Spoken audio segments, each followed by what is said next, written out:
Já, velkomin að Rauða borðinu á miðvikudagskvöldi. Það hellingur á dagskrá hérna í kvöld. Hérna í lokþáttar kemur hann Snorri Páll Jónsson Úlfljótsson, ungur maður sem hefur mikinn áhuga á Geirfinnsmálinu og við ætlum að ræða það. Það hluti af framhaldssögu Rauða borðsins Geirfinnsmálið. Margt áhugavert sem koma fram þar. Hún kemur líka Inga Þóra Lind Halldórsdóttir. Hún hefur gert rannsóknir í félagsfræði þar sem hún að ræða við innflytjendur sem eru kallmenn og yfirmenn svona hvernig samfélagið tekur á móti þeim og hvaða möguleika þeir hafa í starfi og til frama. Og þar kemur fram hvernig fordómar og mismunun vegna kynþáttar, tungumáls og trúarbragða spila í íslensku samfélagi. Gísli Tryggvason, lögfræðingur sem með lögmannsréttindi í Danmörku og fylgist vel með dönskum stjórnmálum. Hann kemur hérna og það nú lítið eftir að kosningabarátuna þar og mikla sviptinga búin að vera. Við viljum að fara yfir stöðuna í dönskum stjórnmálum í aðdraganda kosninga. Hann kemur líka hingað Atli Viðar Thorsteinsson sem er starfsmaður Rauða krossins og við viljum að tala flóttamannabúðir, hvort að það séu að verða til víða land. Það eru í fréttatímanum og kannski samsetningu flóttafólks og ræða við fagmann bakgrunn hinnar heitu pólitísku umræðu. Kemur hér á eftir og við ætlum líka að vera með femínískar fréttir í kvöld en við ætlum að byrja eins og vanalega með fréttir dagsins. Já, það eru svona orðrómar að Guðlaugur Þór ætli að bjóða sig fram sem formann Sjálfstæðisflokksins. Hann hefur hvorki staðfest það né neitað í, þannig að það ekki verið náðst í að hann hefur ekki sagt múk. Nei, mitt, spennandi. Andrés Magnússon sem skrifaði þessa frétt í morgun. Andrés er svona innabúðamaður, mikil þáttakandi alltaf í kosningabaráttu fyrir flokkin. Hann er ritstjórnarfulltrúi Morgunblaðs Davíðs Oddssonar. Þannig að maður gæti metið að þetta eru traustar heimildir þarna, eða þetta er eitthvað svona leikur í einhverju spili. Það eru pælingar að nú þegar Bjarni Ben er farin að svona í að því að Jón Gunnarsson verði kannski áfram dómsmálaráðherra og þá er eiginlega kannski eini ráðherrann sem er hægt að vísa frá svo að hinn komist inn, þessi nýja þingkona þarna sem átti að verða dómsmálaráðherra sé mögulega að fá hann Guðlaug Þór í burt. Ég meina að þetta sé síðasti séns fyrir Guðlaug að verjast Árósu Bjarna með því að bjóða sig fram gegnum. Það geti verið, nefnilega. Það sem að Andrés dregur fram í fréttunum er það að það hefur verið svona deilt kjör inn á landsfundin og þar þykir Guðlaugsarmurinn í Reykjavík hafa unnið að einhver leyti. Það gæti verið þannig að Diljá Mist, fyrrum aðstofakona Guðlaugs Þórs og mikill pólitískur samherji, er í framboði til ritara sem að hefur verið eina embættið sem átti að vera að spenna sem er fólki finnst það svolítið hallærislegt fyrir þess að þetta er það veit ekki hvað þetta embætti snýst að vera ritari í flokknum. En það hefur kosið á milli þriggja. Þannig þetta gæti verið bara það að Guðlaugsarmurinn og maskínan sem er í kringum hann. Hann er þannig stjórnmálamaður. Hann er bara, ég held að sé næstu, það er engin stjórnmálamaður í Íslandi sem er með svona maskínu í kringu sig sem getur bara ræst í gang. Einu sinni, þá var ég formaður S.A. og þurfti að ræða við heilbrigðisráðherra, þá var hann heilbrigðisráðherra og hann vildi hitta mig, ég held að það hafi verið 10 mínútur fyrir 8 einhvern morguninn á einhverju mjög undarlegu kaffihúsi sem var á horninu á Hallarmúla og Suðurlandsbraut og svo þegar ég kem inn í kaffihúsið þá situr hann það við borð og er að tala við einhvern kall og hann bendi mér svona að setjast á einhvern tiltekið borð. Og svo þannig að búin að afgreiða þennan kalla þá kom hann til mín og talaði um mig og ég sá síðan annan koma. Þannig hann tók erindi eins og fjöltefli. Þannig að ég, Guðlaugur Þór, það skilur kannski enginn fyrir hvað stendur í pólitík, en sem svona pólitískt dýr, þá myndi ég ekki afskrifa hann, Já, ég fatt ekki hvað við. Og maður ég horfði mitt á myndband þar sem hann vann kosningar gegn Áslaugu Örnu. Þá voru þau tvö að takast á nú man ég ekki alveg hvað embættið var fyrsta sætið í Reykjavík. Já, fyrsta sætið í Reykjavík og hann vann með naumundum hann Guðlaugur Þór og þar var einmitt stuðningsfólk hans á þessu myndbandi að þau voru svona hvetjan til þess að taka formannsembættið og viltu fá hann. Og hann sagði, sko, þau reyndu að taka þetta af okkur, þau reyndu og þeir reyndu og þau reyndu. Og þá vísa til Bjarna og þeim armi. Já, ég held að það hefur bara verið þannig. Og Bjarni, það er ekki eitt í þessu, sko, Bjarni hefur aldrei fengið góða kosningu sem formaður. Hann, man ekki hvort hann hafi fengið 55 eða 56% þegar var kosin á móti Kristjáni Þór Júlíusinni. Hann fekk 55 þegar Hanna Birna bauð þessi fram á mótunum. Meiri segja þegar sko, einhvern tíma átti hann að vera sjálfkjörinn og þá bara daginn fyrir landsfund að þá bauð Pétur Blöndal heitinn sig fram og hann fekk 30% á mótunum. Þannig að það er oft talað það eins og Bjarni sé einhvern veginn allir á bakvið hann og teflonmaðurinn og eitthvað svona það kemur fram hins vegar í öllum könnunum traust á stjórnmálamönnum að Bjarni er sko óvinsalisti stjórnmálamaður Íslandssögunar, svo gott sem. Næstu í aðeins betri en Liz Truss. Já, hann er með stöður umverulega eins og Liz Truss þegar hún hætta eða hann er með verri stöð heldur þegar Nixon sagði af sér og svoleiðis. Þetta við höfum oft bent á þetta. Hann er meðal almennings er hann 19 lítistraus og svo hefur alltaf verið óanægja með hann innan flokksins. Hann hefur þótt þrengja flokkin, hann hefur breytt honum í það að hann sko sinnir bara hagsmunum hinn allra ríkustu. Hann reyndi áður flokkurinn að vera með eitthvað svona breytt til þess að höfða til svona það sem eru kallað alþýðu fylgi Sjálfstæðisflokksins sem eru svona iðnaðarmenn og sjómenn, eitthvað fólki í svona smárekstri, en ég held að það fólk sé, þú veist, að átta sig á því að flokkurinn ekkert að gera fyrir það og þá komum við aftur af Jóni Gunnarsinni og þá er það nýfrjálsíkju flokkarnir sem hafa gert þetta. Að þegar þeir finna fyrir þverrandi stuðningi hjá almenningi, að almenningur er ekki að kaupa efnastefnun og það sem þeir að reka, að þá vilja þau sveigja stjórnmálun yfir í útlendingandúð, yfir í eitthvað svona gegn fóstureyðingum eða eitthvað slíkt í Bandaríkjunum. Menningarleg dæmi. Já, þannig að kannski er hægt að setja sögu Sjálfstæðisflokksins á undanförnum viknum í aðdraganda þessar landsfundur einmitt í slíkt samhengi. Svo er annað í þessu að ríkisendurskoðandi segir að skýrslan bankasöluna sé að koma á allra næstu dögum en það er bara vika í landsþing Sjálfstæðisflokksins þannig að það verður svolítið tæft sko hvort að skýrslan komi fyrir fundin eða ekki, við munum sjá. En það er líka, ég veit ekki hvort að sko landsfundur Sjálfstæðisflokksins skipir sér eitthvað við þetta. Landsfundur Sjálfstæðisflokksins er náttúrulega kynnt en svo náttúrulega kemur að því að einhvern tímann nennur ekki að vera sjálfstæðismaður og fara í fermingaverslunar og þurfa alltaf að svara fyrir skammir Bjarna Benediktssonar. Einhvern tímann segir bara, megum við ekki bara tala um pólitík eða eitthvað. Okkur þarf ég að vera að svara fyrir eitthvað Þorláksmessu fyllirí eða fyrir Panamaskjölin, fyrir uppreisn æru, þú veist, fyrir endalausar bommertur sko Bjarna Benediktssonar. Má ég ekki bara fá að vera sjálfstæðismaður og ræða um pólitík við frænda minn?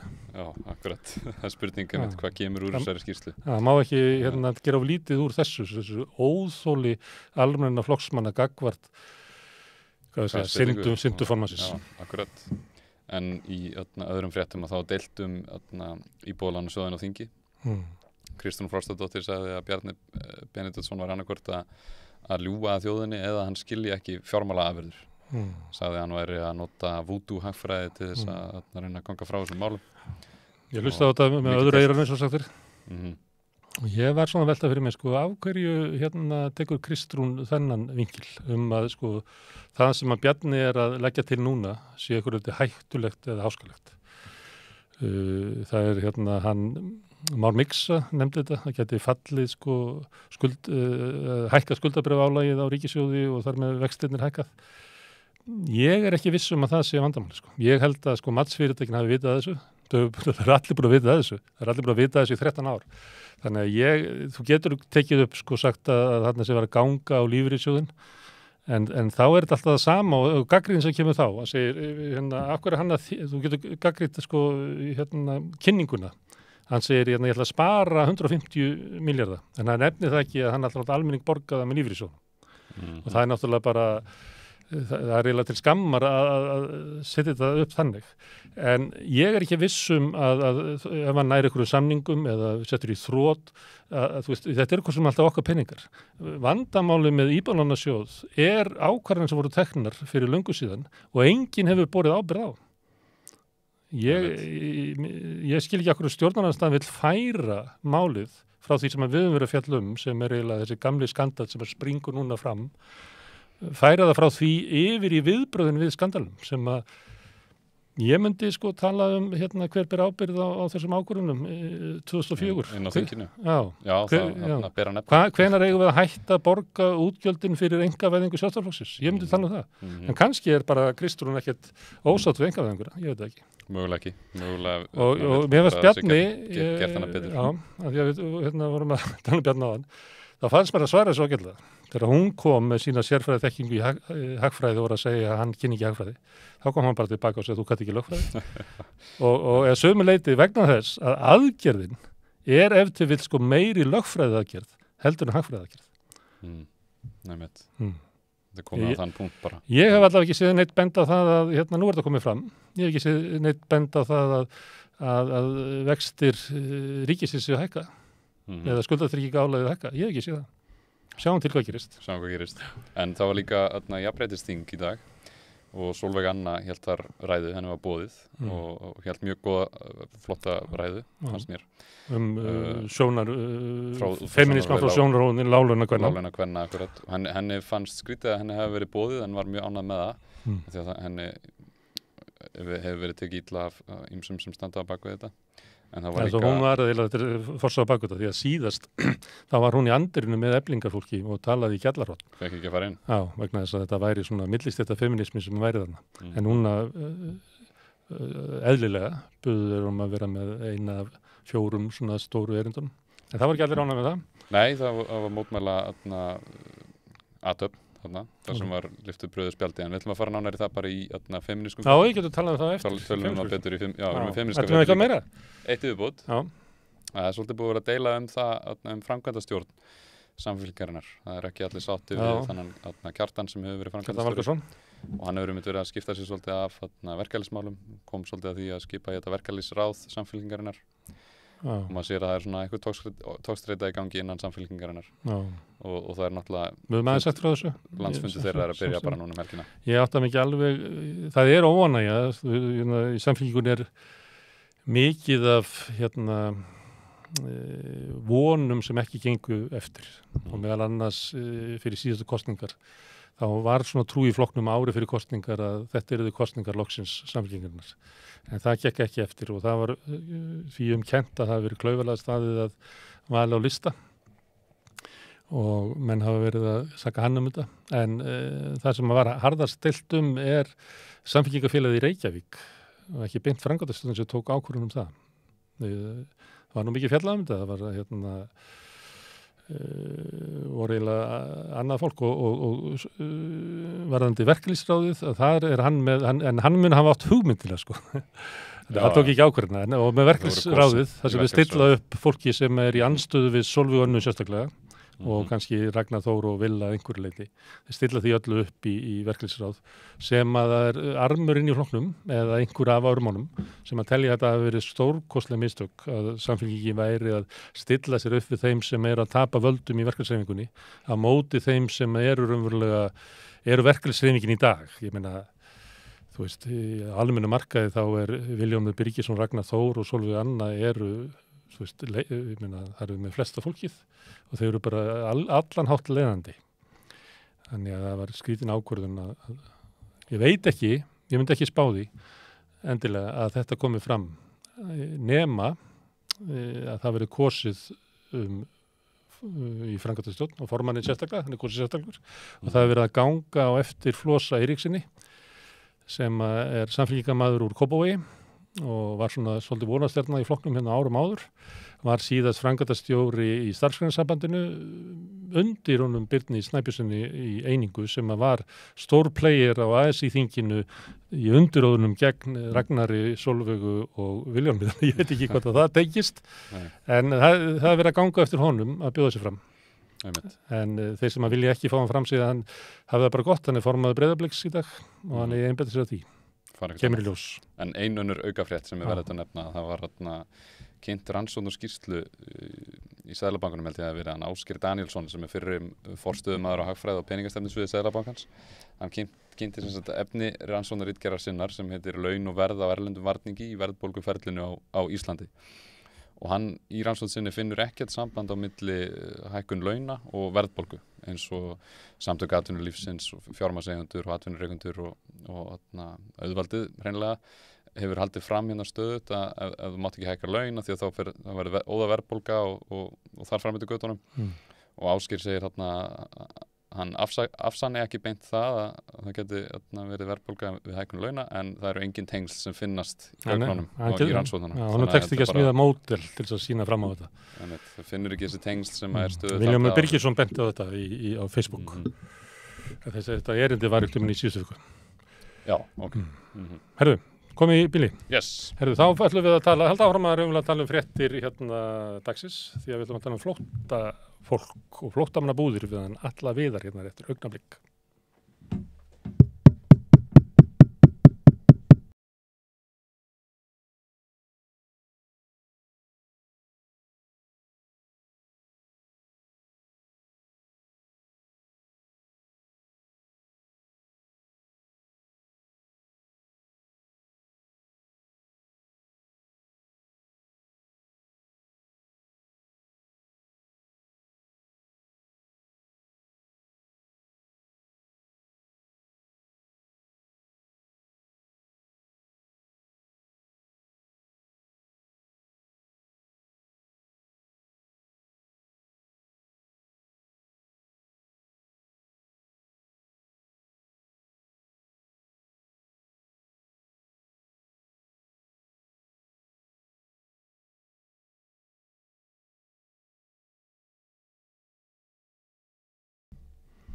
Herðu, hann komin hingað, hann Atli Viðar Thorsteinsson, starfsmaður Rauða krossins.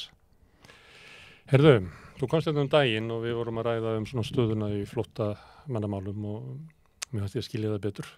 Svo hlustar maður umræðuna og það passar ekki alveg saman. Það sem svona ástandið eins og þú lýsir og svona hitinn og vandamálið sem eru lýst í umræðinni. Hvernig, má ég spyrja það því, hvernig þegar þú ert að hlusta á umræðið í þinginu, hvað heyrir þú? Það er kannski svolítið erfitt að festa fingur á hvað umræðan snýst nákvæmlega. Hún fer svolítið út á suður og mér finnst líka að umræðan tengslu við frumvarpið hafi litast svolítið af atriðum sem voru svo ekki í frumvarpinu. Þannig að umræðan hefur verið dálítið skringileg svona undanfarna daga og undanfarna vikur. Og það er svolítið erfitt að átta sig á því hvað ná að snúast í raun og veru. Það því að það verið komið inn á svo margt. Þetta stjórnlaust ástand, hér meirihluti með tilhæfulausar umsóknir. Við fyrir bara yfir þetta. Er stjórnlaust ástand? Nei, það er ekki stjórnlaust ástand að okkar mati. Þetta er eins og vegar stórt verkefni og mikil áskorun fyrir samfélagið. Þetta er mesti fjöldi flóttamanna sem hefur komið til landsins á einu ári og það er áskorun út af fyrir sig og ekki geta að gera lítið úr henni.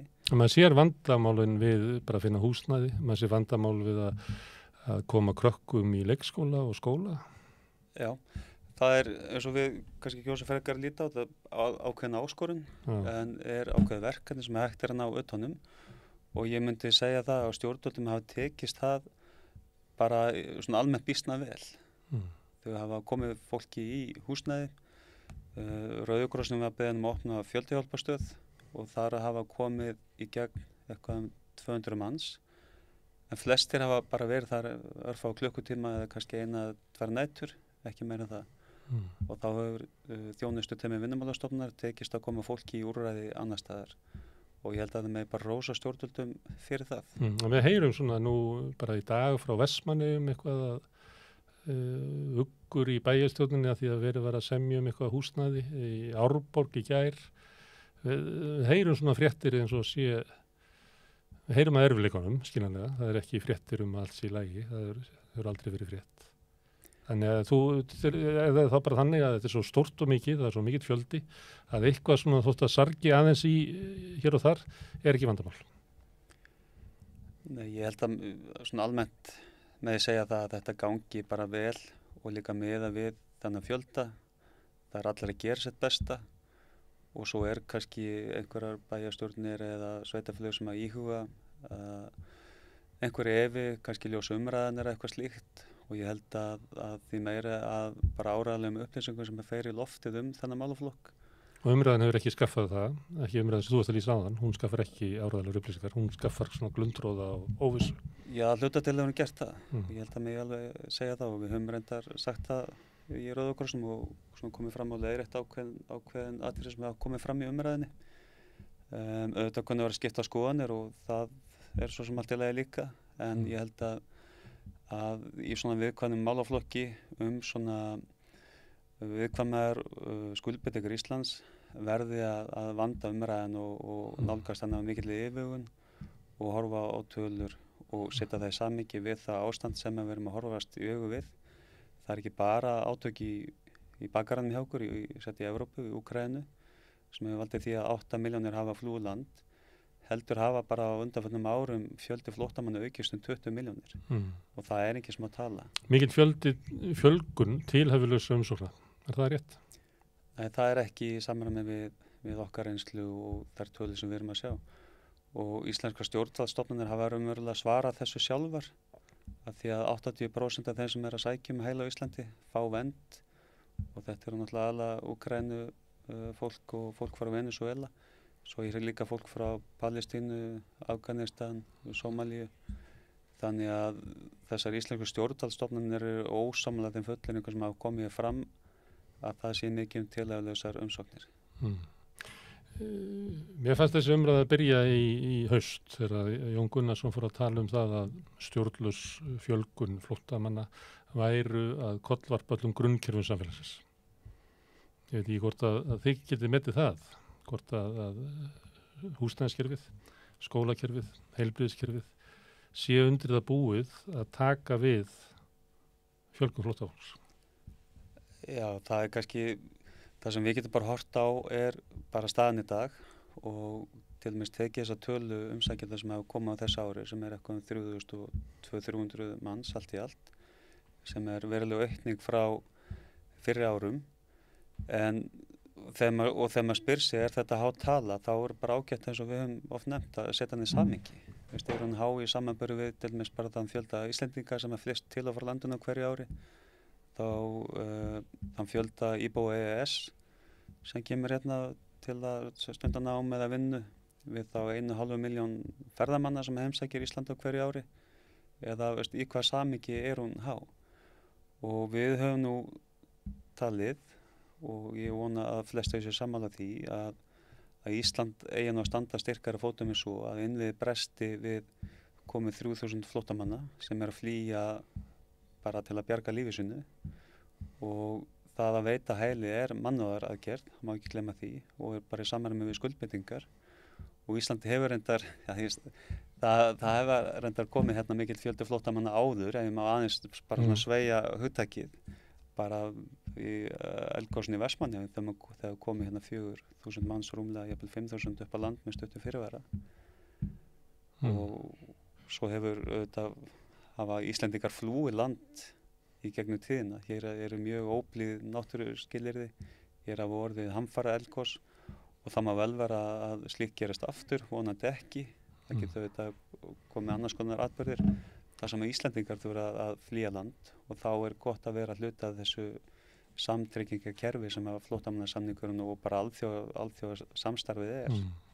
Þannig að þegar það verið að tala um álag á grunnkerfin, sem ég held að flestir átti sig á að það er álag á grunnkerfinum, það er ekki, húsnæðiskerfi er ekki tilbúið, heilbrigðiskerfi er ekki tilbúið, og ef við tökum bara þetta ár, það eru 3.000 flóttamenn, en það eru 6.000 innflytjendur sem eru að koma hingað til þess að byggja og reka ferðaþjónustuna.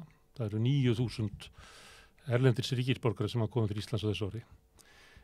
Íslendingum hefur ekki, þeim hefur fækkað, það eru fleiri sem að flytja af landinu heldur en að koma, þannig að þetta er aukningin. Síðan náttúrulega er ferðamannastraumurinn að koma í gang aftur, og ég veit ekki hvort að sé þetta reikna álagið miða við íbúa yfir sumarið, en það eru líklega einhverja 2.000 sem að munurinn á ferðamannastraumunum núna í ár og í fyrra.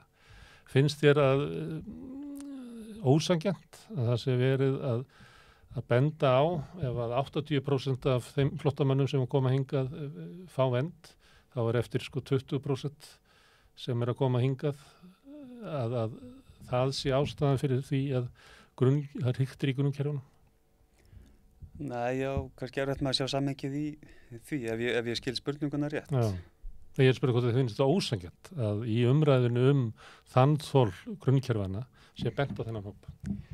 Ég held að sko það grundvallar mannréttindi að geta komið og sótt hæli. Sá réttur varin í mannréttindayfirlýsingu Sameinuðu þjóðanna sem eins og vitum samþykkt eftir stríð og allt mannréttindakerfi byggir á henni. Það gerir mann ekkert að vera manneskju að hafa nýtt hennar rétt flýjandi einhverja aðstæður sem að maður telur sig ekki geta verið í og stjórnvöld kunna komast annarri niðurstöðu. Það þarf ekki endilega að vera misnotkun á hæliskerfinu eða verndarkerfinu sem slíku og tengsli við spurningunum þína með kerfi, ég nægin ekki alveg. Nei, ég er að tala að því að það álag á kerfin sem voru fyrir, þau voru ekki sterk fyrir. En núna þessu ári þá hefur ferðamönnum fjölgað umtalsvert. Ég held að sé ekki hægt að kenna þessum 20% og þetta er lægri tala þetta sem þú ert að nefna. Ég held að það sé svolítið langsótt. Já. En nú munu koma þangað fleiri flóttamenn og það meðal annars út af erfiðleikum í húsnæðiskerfinu og öðru slíku. Það vantar húsnæði í Íslandi. Þá hefur verið að fara að leita húsnæði svona hér og þar á Eiðum, Kumbaravogi, það með að heyra nöfn sem að voru hér áður í umræðinni, voru ýmiss konar hæla og fleira. Erum við að fara að horfa á það? Það séu svona flóttamannabúðir hér og þar í yfirgefnum hælum og héraðsskólum? Já, ég myndi ekki ganga svo langt að kalla það flóttamannabúðir. Ég held að þetta sé meira að hugsa sem skammtíma úrræði fyrir þá sem eru þá komið með vernd á Íslandi. Af því að við stöndum frammi fyrir þessum húsnæðisvanda og áskorun. Þannig að ég held að það sem stjórnvöld að gera með Vinnumálastofnun og félagsmálaráðuneyti broti fylkinga einfaldlega að koma fólki í skjól. Það kannski númer 1 og 3 og það hvort sé besta húsnæði eða fullkomið. Ég held að bara í ljósi aðstæðna sé þetta bara svo laust sem upp á borðinu.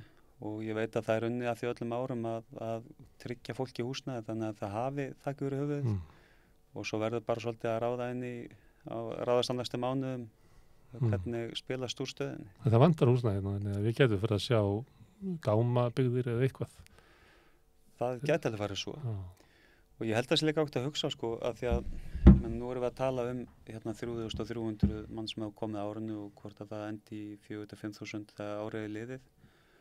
Svo tekum við annað ár og ef að átökunum linnir ekki í Úkraínu og þá getum við alveg hort á eitthvað sambaralegt ár. En við getum líka myndað okkur verri sviðsmyndir satt fyrir fólk. Það ef að átökin breiðast eitthvað út og þá getum við verið að horfa á einhverja hærri tölu jafnvel. Og við tölum það í Rauða krossinum 2016 þegar að var dálítið paníkin í kerfinu þegar komið 1100 manns. Kannski verður þetta bara generalpröfa því sem að koma skildi vegna þess að við vitum að fleiri og fleiri að leggjast á flótta. Það eru loftslagsbreytingar sem að valda þurrkum, samkeppni auðlindir sem ofbrýst út í átök og svo framvegis. Þannig að ég er ekki að spá einhverju ofsalega svartri mynd á næsta árum, en það getur alveg farið til verri vegar. Þannig að þessi tala eftir eitthvað tíma þykja ekki á heldur. Þannig að ég held að það sé mjög mikilvægt að þau sem að taka þátt í umræðinu og taka þátt í lagasetningu og ákvarðanatöku nálgist þetta af yfirvegun og ekki í einhverju kannski svona paniki eða einhverjum ótta hvernig ástand er að þróast. Er mikil breyting í frumvarpinu? Við höfum bara eftir að kynna okkur það betur. Það er ekki búið að ræða það fyrstu. Það er ekki eins mikla breytingar og mátti ráða kannski af umræðinni fyrir nokkrum vikum? Ég held að það hafi margir eitthvað haldið að það yrði komin inn í frumvarpið ákvæði sem að kannski endurspegla umræðu liðin að vikna einhverju leyti. Það hefur sýnist mér í fljótu bragði ekki hafa gerst. En svo annað frumvarp sem er líka verið að leggja fram. Það er landamæri og við erum að skoða það dálítið hvort að það geti mögulega rýrt eða vegið að rétti fólks til þess að sækja alþjóðlega vernd og erum bara að skoða það. Þannig að fólk kæmist ekki hingað? Já, eða væri jafnvel snúið við á landamærunum vegna þess að það uppfyllir ekki skilyrði til þess að geta gengið inn í landið. Það verður minna rætt um það frumvarp eða þær hugmyndir?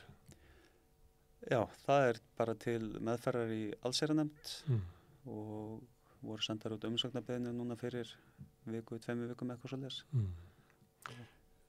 Inn í umræðinu hefur líka komið það sem er litið á flóttafólk sem einhvers konar mannauð sem að okkur vantar.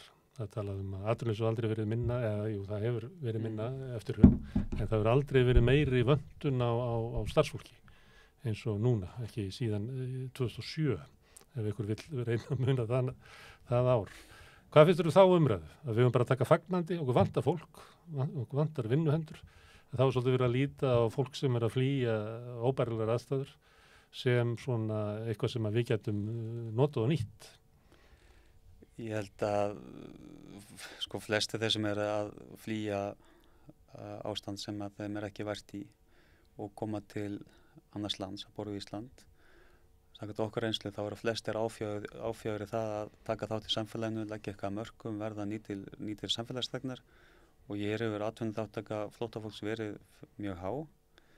Þannig að án þess að segja að það sé leiðininn, þá er sjálfsagt að nota þessa afleiðingu af flóttamannastraumi og leyfa fólki að vinna fyrir sér og leggja eitthvað til samfélagsins. Er þetta metað einhvern veginn? Getið þið séð á ykkar reynslu? Hvað flóttafólki sem hingað komið, hvernig það hefur farið út í samfélagið? Hvernig?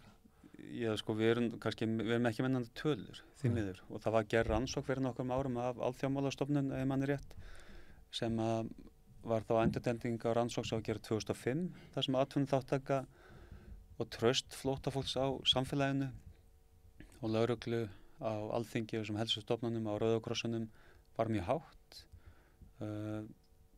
Rannsóknin sem var gerð fyrir nokkrum árum var held í takti við þessa niðurstöður, en það vantar að gera frekar rannsóknir og rýna inn í bara hópana og sjá hvar er pottur brotinn og sjá hvernig hefur gengið með það markmið að bæta þessa gagnkvæmu aðlögun þeirra sem hingað koma og þeirra sem eru hérna fyrir á fletti. Og bæta náttúrulega umræðina svo við vitum hvernig reynsla íslensks samfélags er að móttöku flóttafólks. Já, sjálfsögðu, menn allar rannsóknir og öll svona rýni til gags á að þetta verða til gags. Herðu, allir verð, þakka kærlega fyrir og við ætlum að snúa okkur að næsta máli. Ég veit ekki alveg hvort það sé femínska fréttir eða dönsk stjórnmál, en hvort ekki mjög spennandi.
Þá var það dönsk stjórnmál, hann er komin hingað Gísli Tryggvason sem hefur áhuga á dönsku stjórnmálum, er svona með ekki annað fótinn í Danmörku, svona 2 tær kannski? Já, ég er náttúrulega uppalinn að hluta í Danmörku.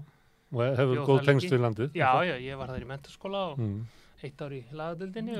Þú flutt mál þar? Þú flutt mál þar? Ég hef flutt mál í Danmörku og Grænlandi og Færeyjum á dönsku og er mikið í norrænum lagamálum, vaxandi mæli. Þú komst inn daginn í svona þegar var verið að blása til kosningabaráttu. Já, rétt síðan áður. hefur Síðan hefur eiginlega margt breyst, eða ekki margt, það er eitt aðalega breyst að Lars Løkke bara á flugi. Hvað þessi spádómar mínir hafa nú ekki allir ræst vel, en þó það að venstri gengur ekki vel að því að bæði varaformaður fyrirhundi og formaður eru farnir úr flokknum og Lars Løkke að fara fram úr Inger Støjberg.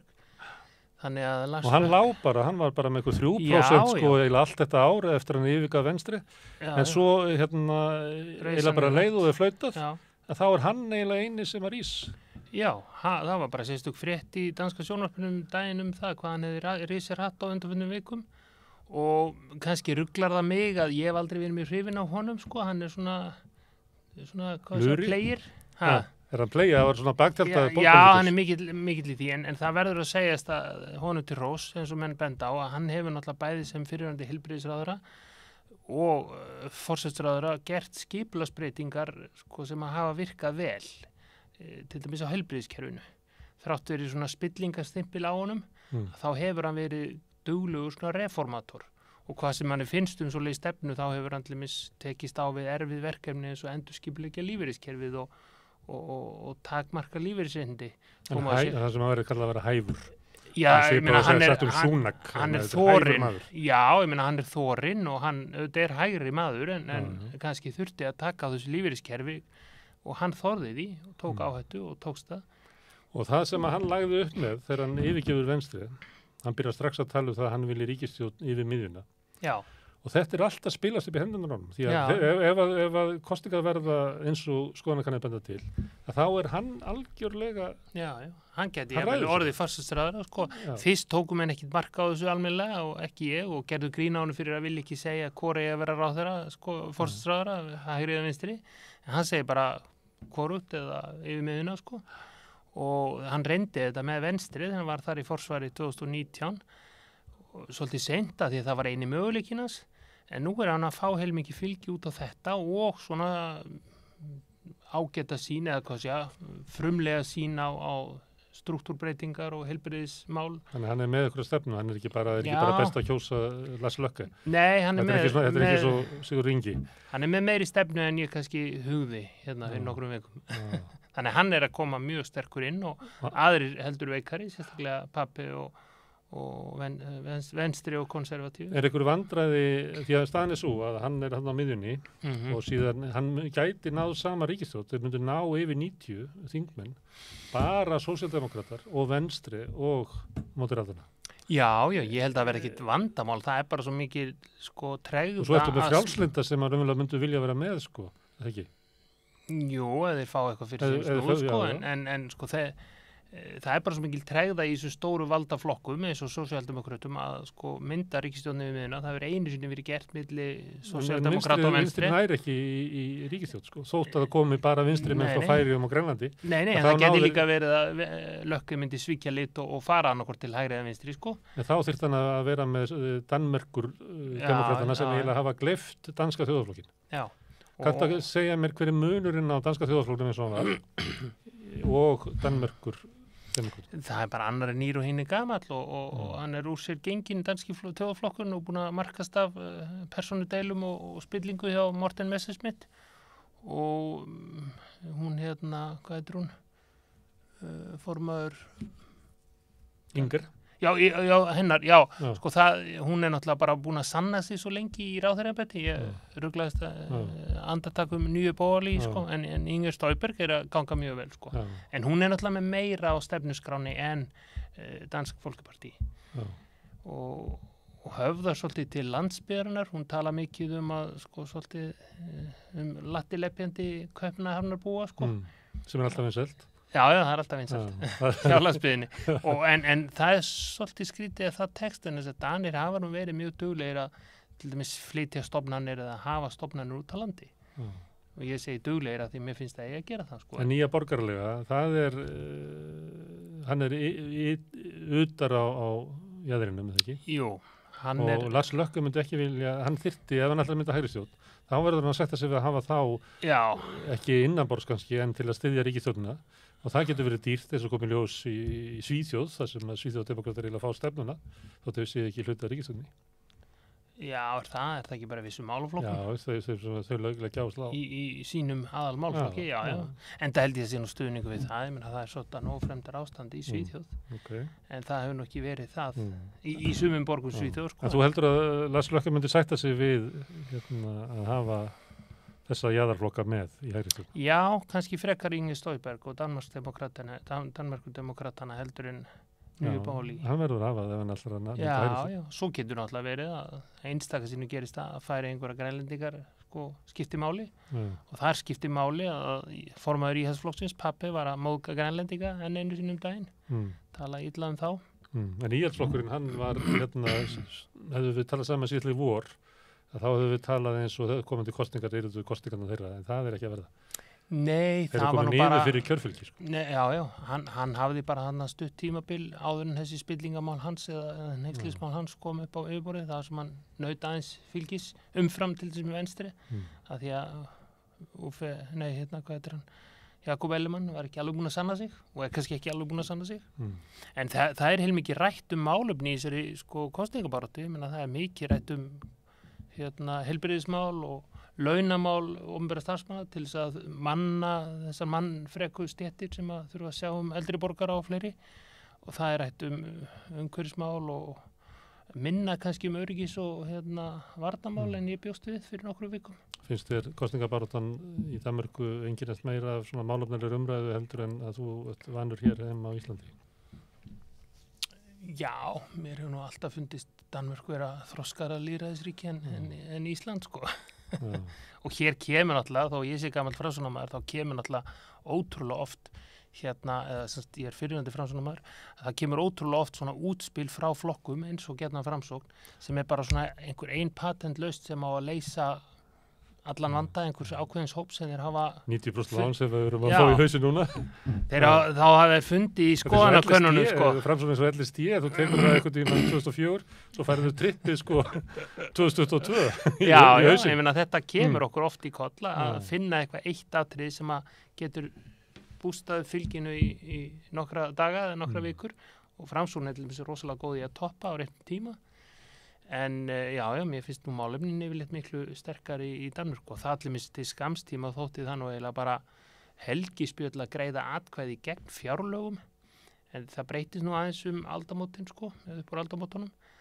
Fram að því var bara talið að allir ábyrgi lýðræðisflokkar ætti að greiða atkvæði með fjárlögunum þó þeir hefðu ekki fengið allt sitt í gegn. Það var ein lýðræðisleg niðurstaða sem að þú ættir að standa. Já, að því að mest að því eru náttúrulega menn sammálum en einhver smáatriði sem menn fá ekki í gegn.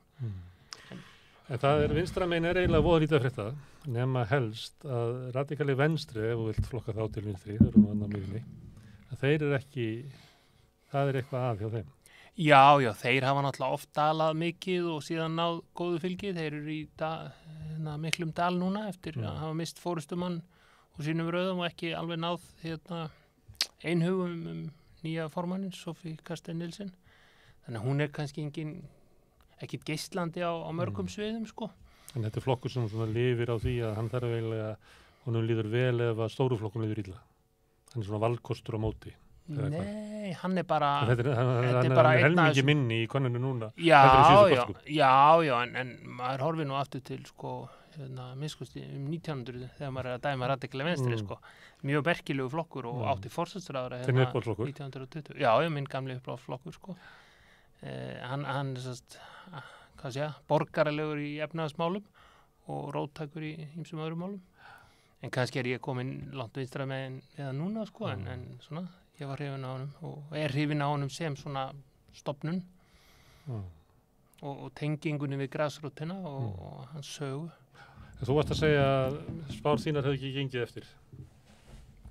Já, ég bjóst við að hægrimenn myndu vinna og Jakob Ellemann í forsætisráðherra. Það var kannski bara einhver nýja brum hjá mér en ég veit ekki. Þú verður annað tækifæri. Já. Ég er nú ekki sérlega góður í því. Ætli að verði ekki Mette Frederiksen með stuðningi Løkke og En af hverju ætti hann ekki að vera forsætisráðherra? Ég held að sósíaldemókratar fari bara ekkert í ríkisstjórn Það sé gjaldið við að fá þá til þess að gera stjórnum Já, sko, ég held að einu sinni hafi sósíaldemókratar farið í flokk, ríkisstjórn yfirmiðuna með venstri, fyrir utan alltaf svona þjóðstjórnum í stríðinu og þar var Anke Jørgensen, sko, forsætisráðherra og það er bara skilgreiningatri á sósíaldemókratum síðan voru stofnaðir, sko, upp úr 1900, sko, að þeir fara bara í ríkisstjórn, þeir eru konum með, þá meiriluta en allavega þessu í forsvari. Þannig að það held ég að það verið metti eða ég vil bara lökku í hægri miðustjórn, sko. Það eru kortinir, það er annarkort stjórnum í miðuna eða reyna hægri stjórn. En svona skemmtigildið í kosningabaráttun en kannski mest að horfa á ungan formann liberalina, hann er mjög skemmtilegur, sko, orator og setur upp skemmtileg myndbönd og Þeir eru að gera, þeir eru eini flokkur sem að vinna á í Já, enda hann að standa því frábælega, hann á eftir að stekka auka fylgi sitt, sko, og ganga vel held ég. Þó séu dálítið, sko, hægra megin við mig, þá er þeir svo skemmtilega tærir frjálshyggjumenn í mörgu og tala fyrir svona fallegum hugsjónum á margan hátt og gera síðan grín á mjög skemmtilegan hátt að bæði sjálfum sér og öðrum. Þannig að ég hvet þá sem skilja dönsku að hlusta á myndbönd þeirra, hvað sem þeir eru í litrófinu. Herðu, Gísli, þakka þér fyrir. Við sjáum til hvernig kostingar að fara, höllum það við rauðaborðið þegar að því kemur, það er bara í næstu viku sem verður kosið. En eftir augnablik þá kemur hún Þóra Lind Halldórsdóttir og við ætlum að tala innflytjendur og kannski hvernig samfélagið okkar tekur á móti þeim eftir augnablik.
Já, Þóra Lind Halldórsdóttir er með erindi á þjóðarspegli og ég þarf að lesa er þetta ekki bara útlendingur eða heitir það? Ertu velkomin. Takk fyrir. Þetta fjallar þú ert að tala við karla. Já. Karlstjórnendur. Já, karlstjórnendur sem eru innflytjendur. Já, og eru af ólíkum uppruna og ólíkum kynþætti, Já. Þannig að þeir eru ekki hvítir. Og það sem þú ert að reyna að átta þig á er hvernig svona, hvort að þeir séu reykast á hindranir í starfi sínum og frama. Já, bara hvernig er upplega stöðu sína, hvernig meta möguleika framgang í starfi og hvernig er upplega tækifæri og hindranir og já. Og segðu mér. Þeir eru upplefa alls konar. Þeim finnst íslensku kunnátta vera hindrun eða tungumála kunnátta sín vera hindrun, stór hindrun, bæði til að taka þátt í íslensku vinnumarkaði og til framgangs. Þannig að þó þessu komnir í ákveðna stöðu að þá upplegar eins og komist ekki lengra vegna tungumála kunnáttu. Er það vegna þess að þeir kunna ekki íslensku eða að þeir geta aldrei lært hana nógu vel fyrir okkur? Þetta seinna. Það er ekki bara það að kunna einhverja íslensku, heldur bara að við gerum mjög mikla kröfum fullkomna kunnáttu. Já, þannig að ef þú kemur hérna fullorðsárum, þá bara nærðus aldrei til þess að vera meðtekin. Já, og við þurfum líka bara að, ég held að þetta sé svolítið í samfélaginu líka, að við gerum kröfum fullkomna kunnáttu, að við dæmum fólk, eins og ég tók viðtal líka við konur af sama flokki í BS-ríkjunum minni, þá töluðu þær þetta að þær láta alltaf að lesa yfir sig alla texta af því annars liðum eins og fólk dæmi sig og þær séu bara eitthvað vittlisar fyrir að tala ekki eða skrifa ekki fullkomna. Þessu rækamarandar sem að býða eftir í að stökka á eina vittlisa beygingu. Og ég meina, ég nota mikið ensku í mínu starfi og ég er örugglega að beygja fullt vittlaust og ég er ekki að pæla í, skilur, en af hverju gerum við kröfum að fólk tali svo fullkomna íslensku? Þetta við komið fram í ýmsu hérna við Rauðaborðið, þar sem að bæði erum við að tala við innflytjendur. Þeir tala þetta að það sé bara að, þú veist, mun ekki ná í sig þessu lífi að verða meðtekinn. Og síðan finnst þeim erfitt að tengjast öðrum á vinnustæðanum og tungumálinu, missa af alls konar samræðum og eða fá einhverja samantækt á fundum og svo leysa það aldrei dýft inn í samræðanum. Heldur það sé annað en að vera bara útlendingur? Stundu það hundlegt að vera útlendingur. Ég hef verið útlendingur í öðru löndum og það kemur alltaf að því að ég tengi bara ekki. Það er verið að vísi eitthvað eða þannig allt í nefnum bara situr maður og segir voða fátt að því maður bara skilur ekki. Heldur það sé meira hér? Þeir tala að þeim finnst Íslendingar vera frekar lokaðir líka bara tengjast þeim persónulega og vingast við þá sem kannski líka bara grunnurinn að því að taka svo þátt á vinnustanum að kynnast fólki og... Já, það er svona test ef að einhver að hlusta á okkur vil meta það hvernig fólk er sjálft kakvað þessu. Það var svona test að spyrja sjálf sig hvort að bóðið innflytjenda í mat. Nákvæmlega. Það er svona, maður getur spurt sig að því. Og ef að svarið er nei, þá náttúrulega er eitthvað. Nákvæmlega. Ok, segðu með mér það. Já, síðan upplifðu þeir að tækifærum væri ójöfn, að þeir Íslendingar væri alltaf með forskota þá. Þeir að segja störf og svo leys og ef er með 2 jafn hæfa og innflytjenda og svo Íslendingur myndi alltaf fá vinnuna eða fá framganginn starfi og að þeir væri með stimpil á sér sem titillinn kemur að þeim líður eins og fólk hugsa oft bara að veita eitthvað, er þetta ekki bara útlendingur og upplega það svona í starfi. Og það er þá að lýsa ykkur sem er svona smá áreiti, það er bara þú stynjar það á bara augnaráðinu og öllu þessu að það er ekki verið að tala við mig eins og ég sé fullorðin manneskja. Já. Og að þurfa alltaf að fá staðfestingu, double checka kannski ef að hann segir eitthvað innflytjandinn, þá spyrja alltaf Íslending eða spyrja hann frekar ráð og hann sé sérfræðingurinn í þessu og líka bara segja vinnur og störf, þú veist, fá ekki atvinnuviðtöl, svo er einhver ráðinn í starfi sem er kannski minna hæfur en er kannski hvítur eða Íslendingur. Og er þetta þegar þú talar við þessa menn, hópaðum, er þetta bara gegnumgangandi? Eða var engin sem að sagði nei. Það var gegnumgangandi nema þeir sem störfuðu alþjóðlegu fyrirtæki þar sem var mestmegnis útlendingar og töluðu enska í vinnu tungumálinu.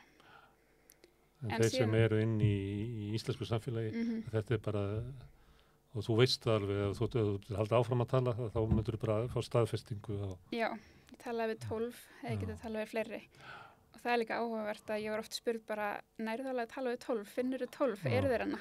Fólk heldur mér að segja að fólk sé ekki eins og nýjum stöðum og þeir tölum um það að þeir vantar fyrirmyndir sem geta speglað sig í æðstu stjórnendastöðum. Það sé enginn af erlendum uppruna eða ólíkum kynþætti. Í hvaða stöðu, þú segir stjórnendur, getur það verið verkstjóri í byggingavinnu eða er þetta að tala um eitthvað sem að reka fyrirtæki eða stóra deildir? Bæði, þeir hafa haft mannaforráði í 1 ár, það voru kröfunar.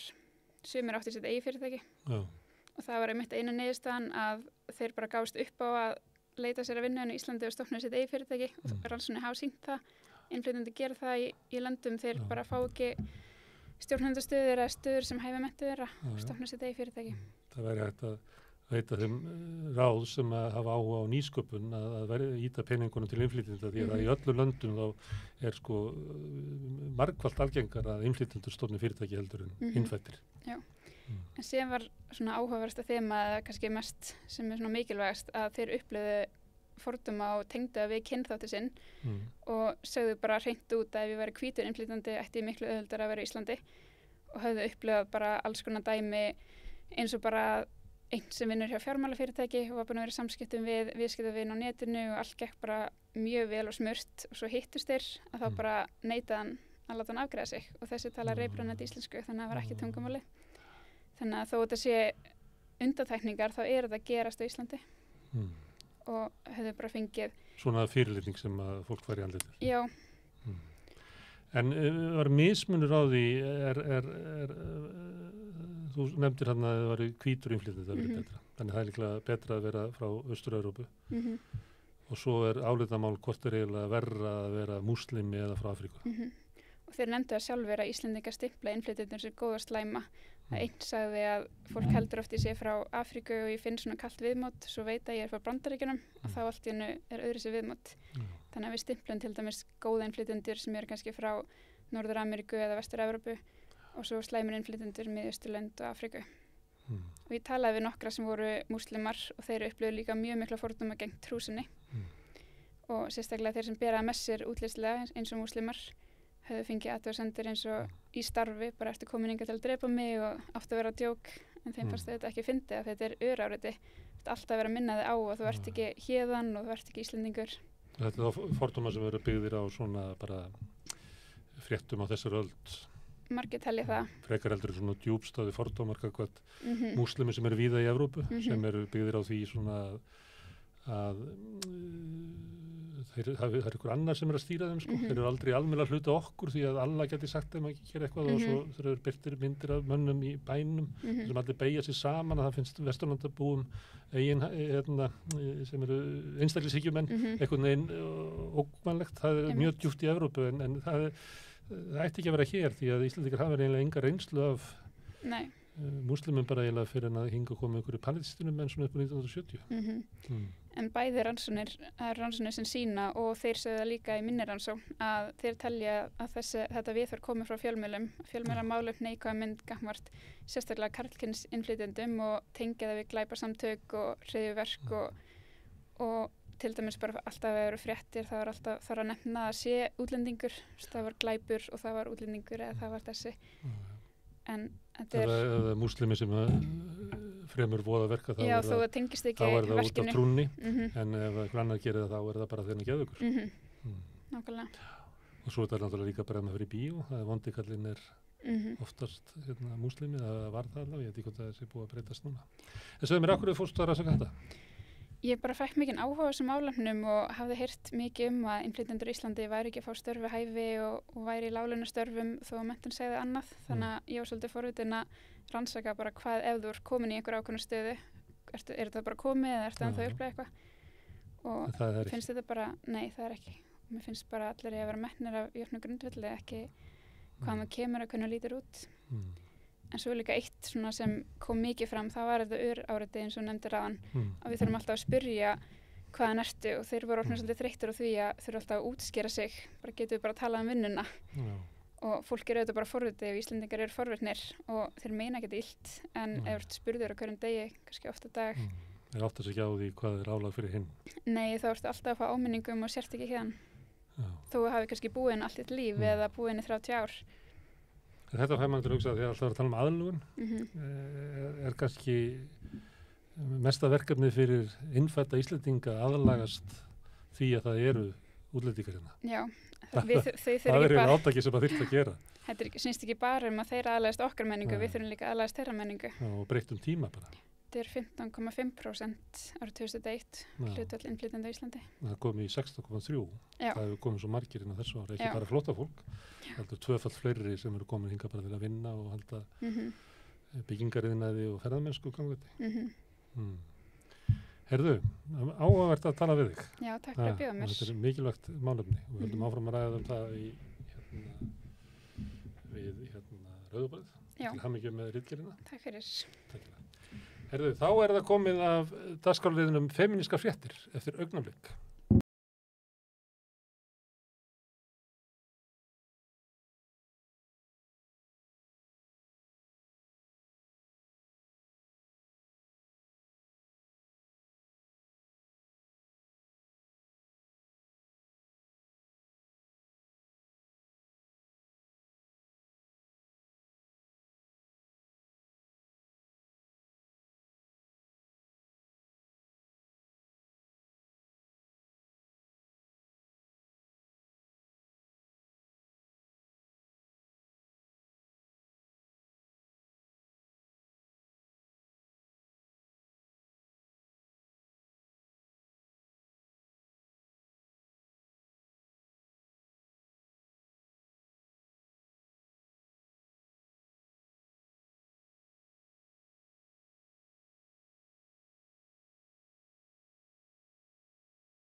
Já, þá komið að feminísku fréttum dagsins og kannski vikunar.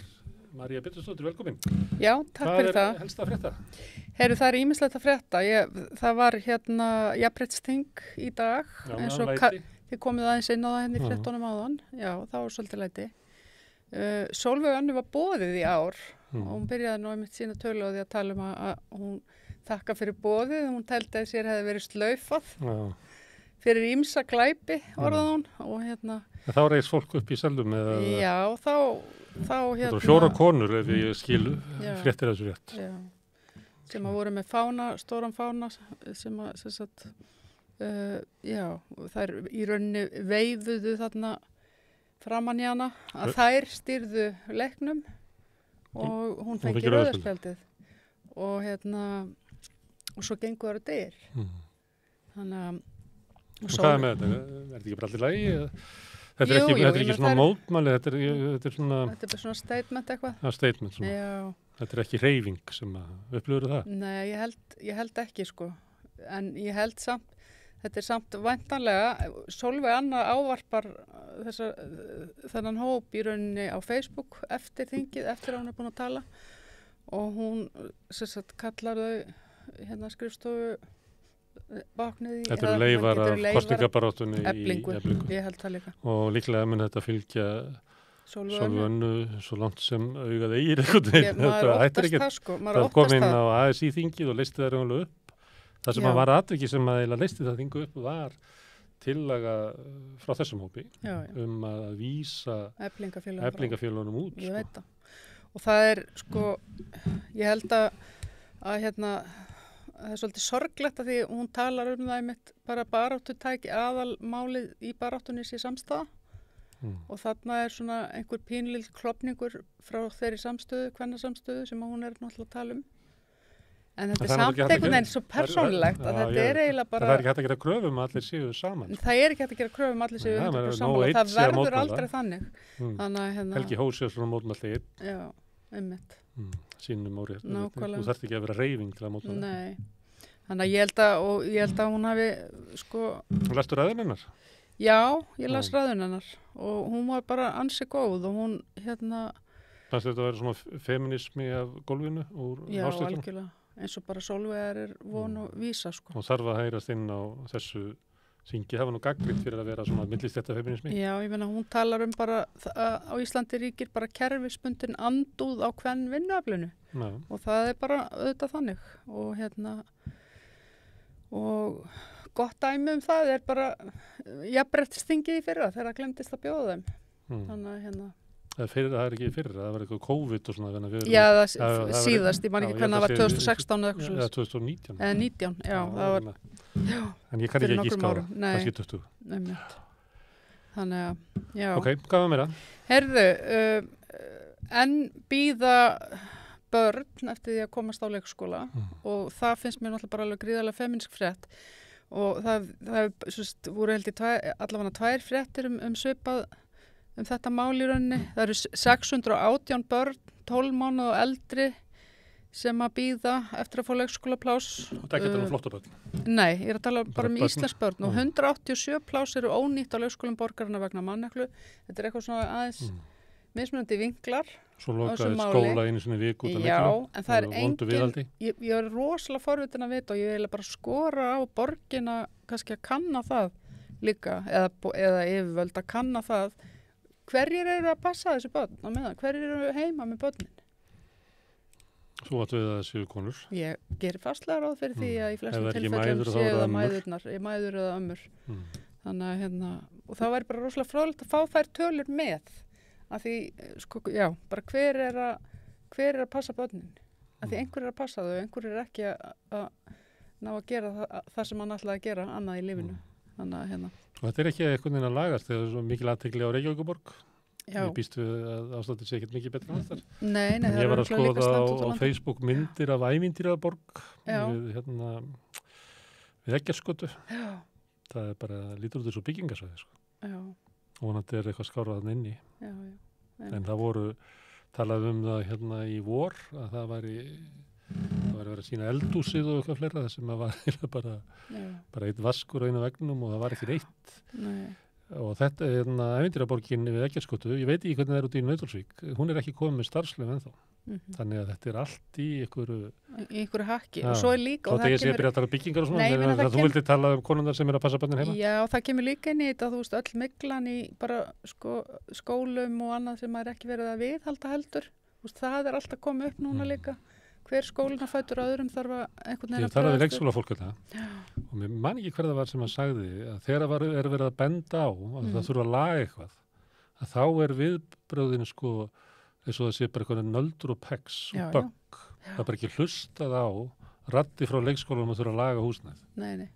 Það var eitthvað sem taka móti. En ég held þetta sé, það var einhver sem að benda á þetta er mjög viðlóðandi bara Íslendinga sko það er eitthvað byggt, bara segjum mér þessi harpan eða eitthvað skilur og það er ekkert verið að gera ráð fyrir kannski viðhaldskostnaði skiluru í næstu árin og stofnanir víða erlendis er kannski listasöfn og svona þeim bara lokaði 10 ára meðan að vera að gera við þetta gera það ekki við leikskóla? Nei, þetta gerir það ekki við leikskóla en það sem ég meina er það að það bara gert ráð fyrir því að það þurfi viðhald og það þurfi að fara tími í það og peningar og annað. Þannig að Ég reyndi að fá þetta með rauðaborðið foreldra sem að voru föst með börnin sín heima. En mér tókst það ekki. Það fengi ekki pössu, nei. Nei, það er bara okkar þannig.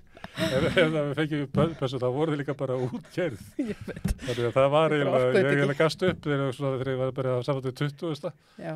Það stundum gest maður upp og svo reyna með það bara seinna. Kannski tökum við svona átakið þessu núna að fá foreldrakísluna. Getur verið með barnagæslu hérna með.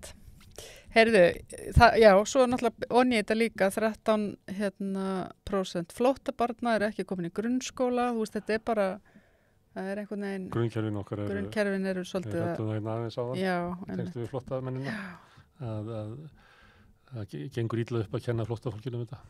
Það gengur illa að kenna flóttafólkinu um þetta, já. Það gengur ekki alveg upp, sko, að kenna þeim um þetta. Heyrðu, önnur frétt, Pussy Riot eru hérna á Íslandi og eru að setja upp sýningar í fleirtölu. Var það sýningar sem eiga að vera hér eða eru undirbúið sýningar sem eiga að vera erlendis? Sko þetta er í rauninni tvennt. Það er sýning sem hefur gengið núna í leikhúsum víða Evrópu sem eru tónleikar og gjörningur sem er æfðu í Þjóðleikhúsinu. Já, það er það sem Jóns Þorsteinsson. Það er það sem hefur verið að gera í Þjóðleikhúsinu.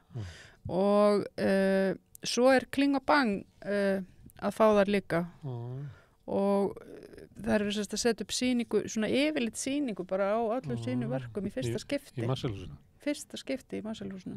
Þess að við þarfum að vera að rúfa, ég minn sýttist að vera á vinnustofunni hjá Ragnari Kjartansinni. Já.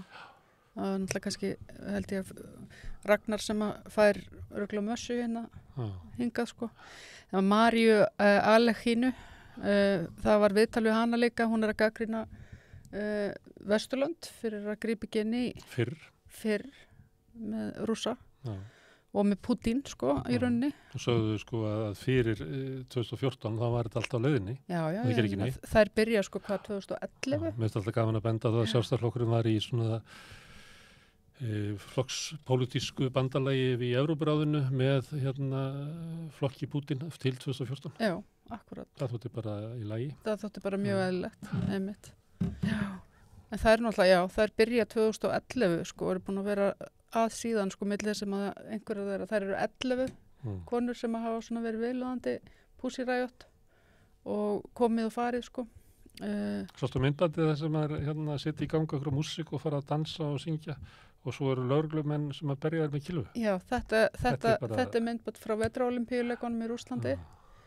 Þar sem að þær voru bara einmitt bara þar og handteknar og eitthvað. Þannig að þetta er bara vaninn sko þannig. Þær eru bara teknar. Þær vita hvað er að fara að gera. Já, þær vita hvað er að gera. Og þær eru landar og þær halda áfram. Já.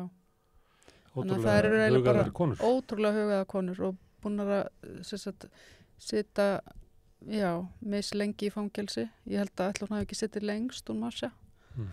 Þannig að en já, ég meina þær eru ekkert að gefast upp. Nei. Og nú eru það Íslandsvinir. Nú eru það Íslandsvinir líka og það eru fyrst og fremst náttúrulega bara, baráttukonur fyrir réttindi kvenna og berjast gegn þessu, byrjur náttúrulega að því að berjast gegn rétturtrúnaða kirkjunni og þætti Pútíns í því sko. Þannig að frá feðraveldinu til fasisma. Já, Þetta er eiginlega svo bara og svo LBGTQ+ líka kemur inn í þetta. Herðu, Íran, við höldum aðeins áfram þar. Ekki bara slæmafréttið það núna? Jú, það er núna, sko, það er svona vaninn að það er 40 daga syrgjendatímabil eftir einhver læst, eftir einhver deyr. Og það er akkurat í dag sem eru 40 dagar síðan að hún deyr í haldi siðgæðislögreglunar. Hún Amini og Masha Amini og það komu saman það komu saman bara alveg gríðarlegur fjöldi af mótmælandum við bara gröfin hennar í dag og í morgun og kathólikarnir með það sem er svona einhver svona sálumessa einhver svona grát íta undir það sleppin í himnarík eitthvað svoleiðis en það allavega mættu margir það mættu alveg gríðarlega margir og lögreglan bara hóf skotrið sko bara og drapa ég held að ég er ekki vissum að ég náði ekki að finna hvort einhver hefði látist eða hvað en þeir allavega sko þeir skutu einhverjum byssukúlum og beittu táragasi þannig að og það hefur verið mikið það verður þetta ekki nei, verður þetta ekki eins og niður og þeir bara, ég held þeir sé bara rosalega hrættir við það að svona stór hópur af fólki komið saman og hvað þá þegar það gengur út á þessi mótmæli þannig að þú veist, þeir hafa ekki gefið færi á því að þetta er bara friðsamt en það hefur verið rosalega mikið samstöðu mótmæli núna víða í Evrópu Oslo og Berlín voru alveg held í stærstu samstöðu mótmælinu í vikunni það minni fréttir sem kom frá Íran eða ekki Jú, aðra fréttir mennur eða af þessu ég held að það er náttúrulega bara örugglega svolítið kannski verið að loka líka á flæði fréttar hvað við heyrum já Landíðum með meira, ertu með meira? Jú, ég er með meira. Ég ætla aðeins að einbra því að það er frábær sýning núna á listasafni Íslands. Það er suðurafrísku listamaður Sanele Muholi sem að opnaði sýningu á listasafninu núna nýlega og er að fjalla svona kynþáttahyggju og kynjatvíhyggju, hinseginleika ásamt stéttapólitík. Og er þar svarti líkaminn er þar í fyrirrúmi. Og hann er að benda á það að það hafi ekki verið margir svartir líkamar til dæmis inn á listasafni Íslands og þú veist hann er að benda á allavega svona hluti með verkonu sín líka og er líka að skoða bara, þetta eru svona ljósmyndaseríur þar sem að hann hefur ferðast heiminn og er að skoða líka svona kynhlutverkin víða heim þannig að svolítið með svona sjálfa sig Þetta er listasafn Íslands, eða Reykjavíkur? Þetta er listasafn Íslands. Já. Þannig ég bara mæli með þessi sýning er alveg til 12. febrúar eða eitthvað svolítið þannig að hún er það borgar sig að vera bara strax, annars gleymir því hún er svo löng, það er alveg viðbúið að maður gleymi því, sko, já ég ætla að fara það í næstu viku og svo gleymir maður því Herðu, Sjálfsbjörg er með herferð núna um aðgengismál að því að börn til dæmis einangrast oft á tíðum ef að þau komast ekki á meðal fólks öðru hjólastól, þau komast ekki barnamali vel og ekki boðið þeim bara ekki boðið, já það er bara þannig að það er bara verðt að minnast á það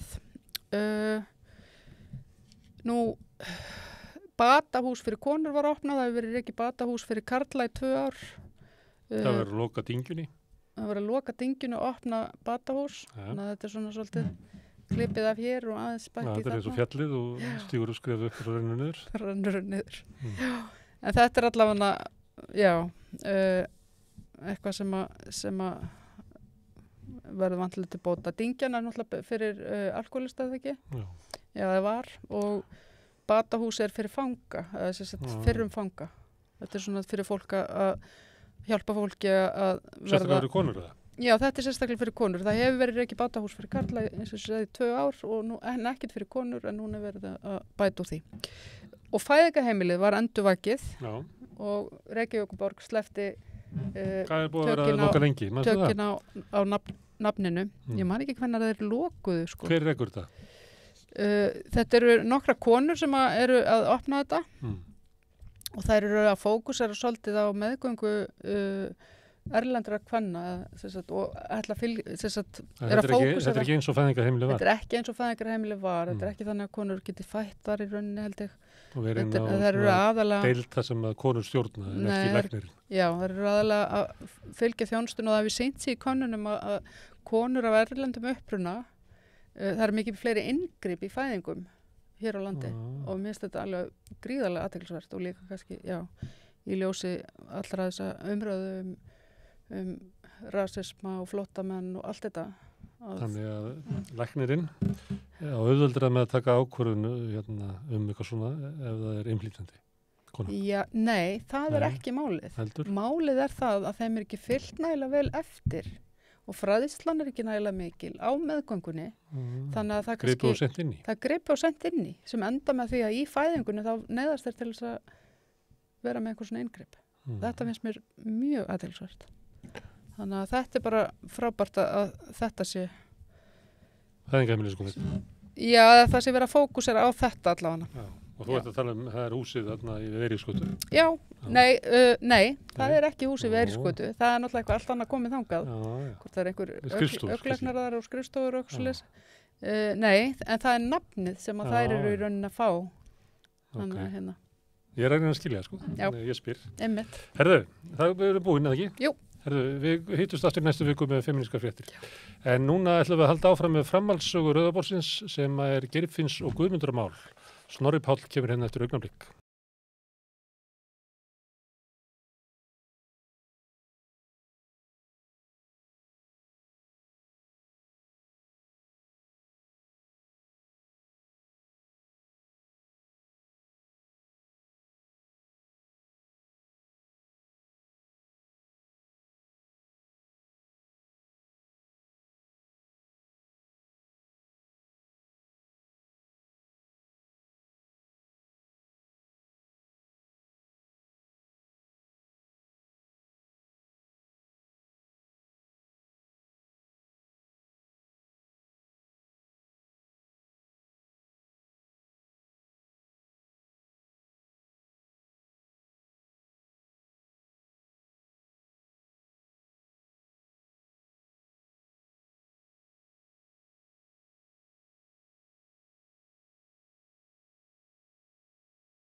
Já, herðu, þá er komið að framhaldssögu Rauða borðsins sem er stærsta sakamál Íslandssögunar, Geirfinns og Guðmundar mál.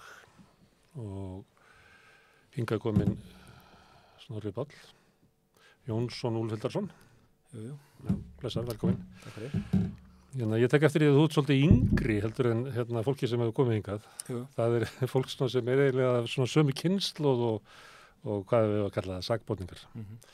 Akkur þú hérna? Nei, akkur férst þú á þessu máli? Sko, ég segi, já, ég er nú 10 ára sko þegar Sigursteinn Másson og Kristján Gæ og Einar Magnús held ég.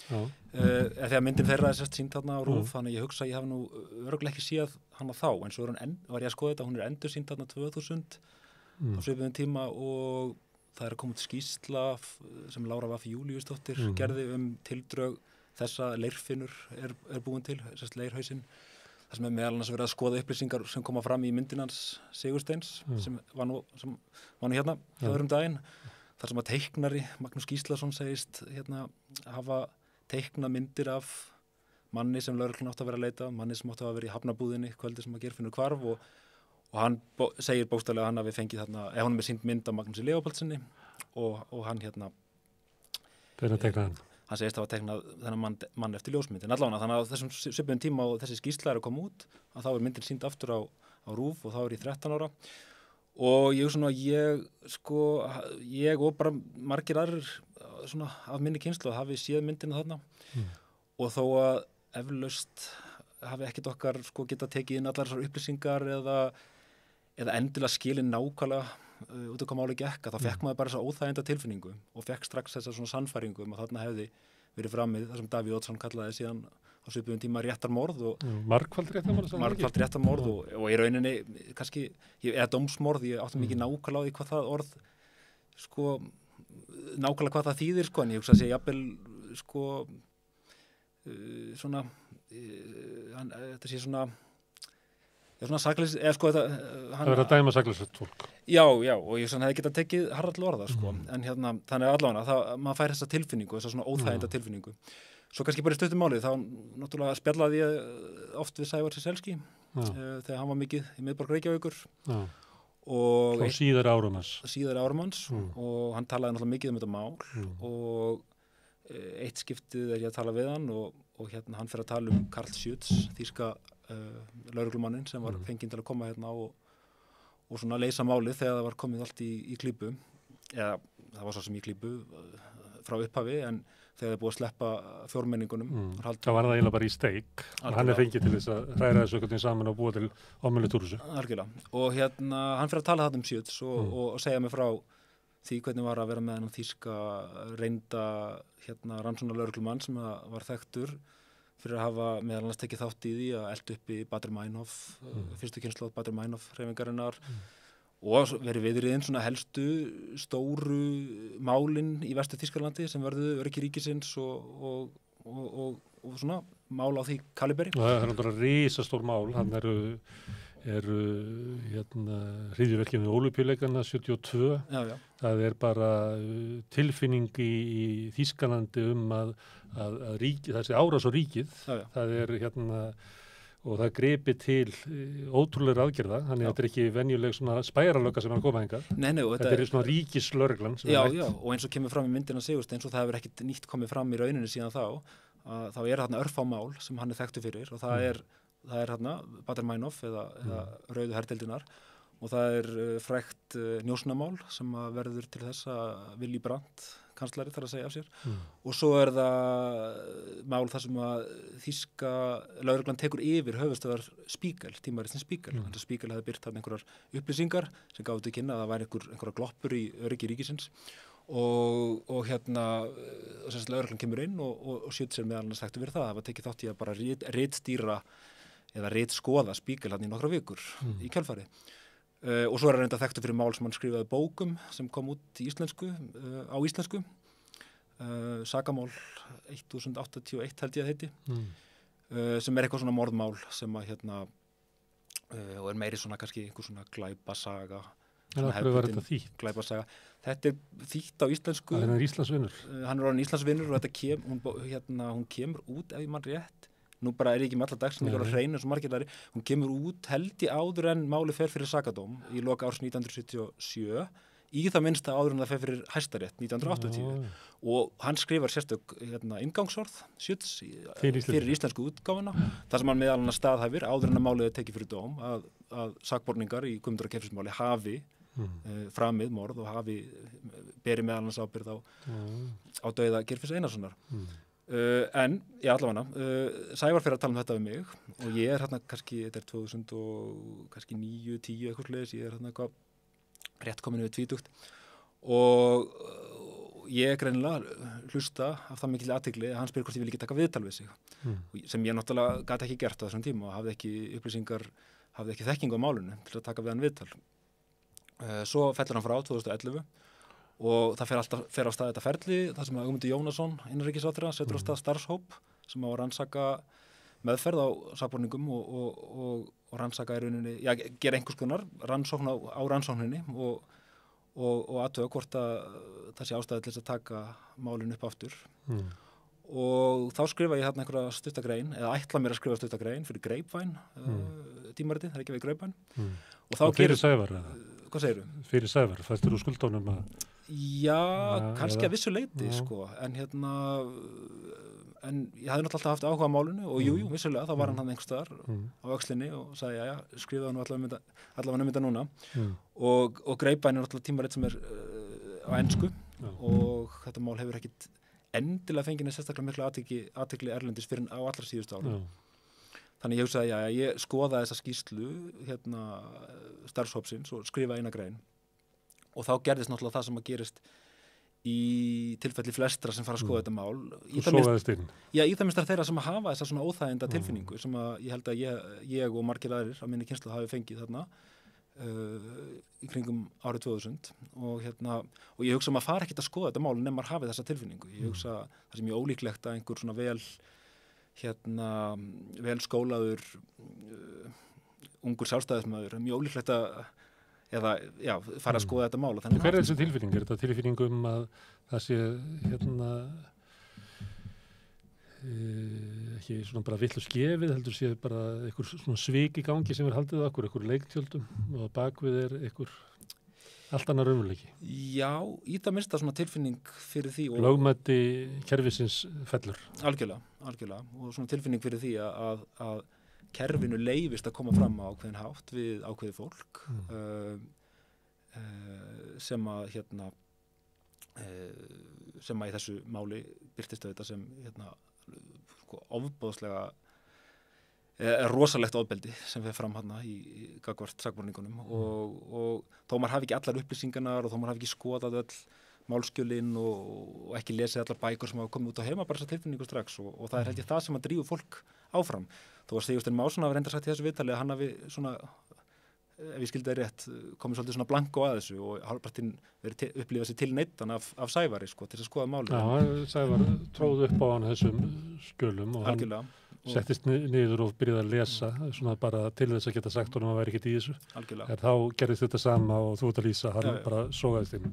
Og í millitíðinni reyndar þá hafði ég lent í því að vera ásamt 8 öðrum í hópi manna og kvenna sem við vorum ákærð nýju menningamáli svo kallar ákærði byrjun árs 2010 fyrir árás á Alþingi árás á valdstjórnina algjörlega og þetta var snerist atburð sem átti stað þarna í búsáhaldabyltingunni í desember 2008 og var svona atburður sem enginn mundi eftir þessum tíma þetta var ekki svona stóri atburðurinn í þeirri atburðarás sem voru þetta dagarnir í janúar þar sem að 1000 manna fólk sem að ruddist inn á palla Alþingis. Já, í rauninni við fórum inn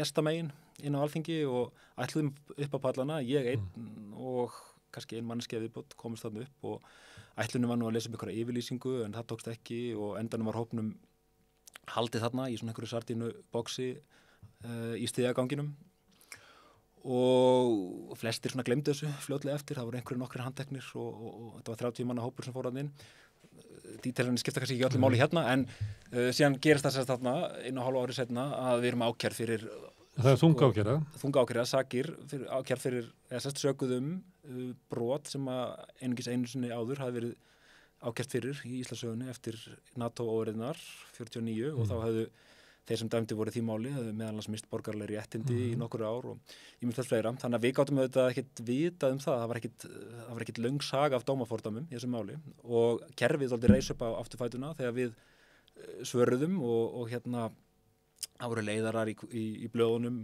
vikulega og það sem að krefast þess að við erum læst inni og svona álitsgjafar, ýmsir svona stjórnmála álitsgjafar, skildu ekkert í því að það væri verið að hneykslast á þessum ákærum, það væri fullkomlega eðlilegt að taka svona þetta hyski og læsa það inni.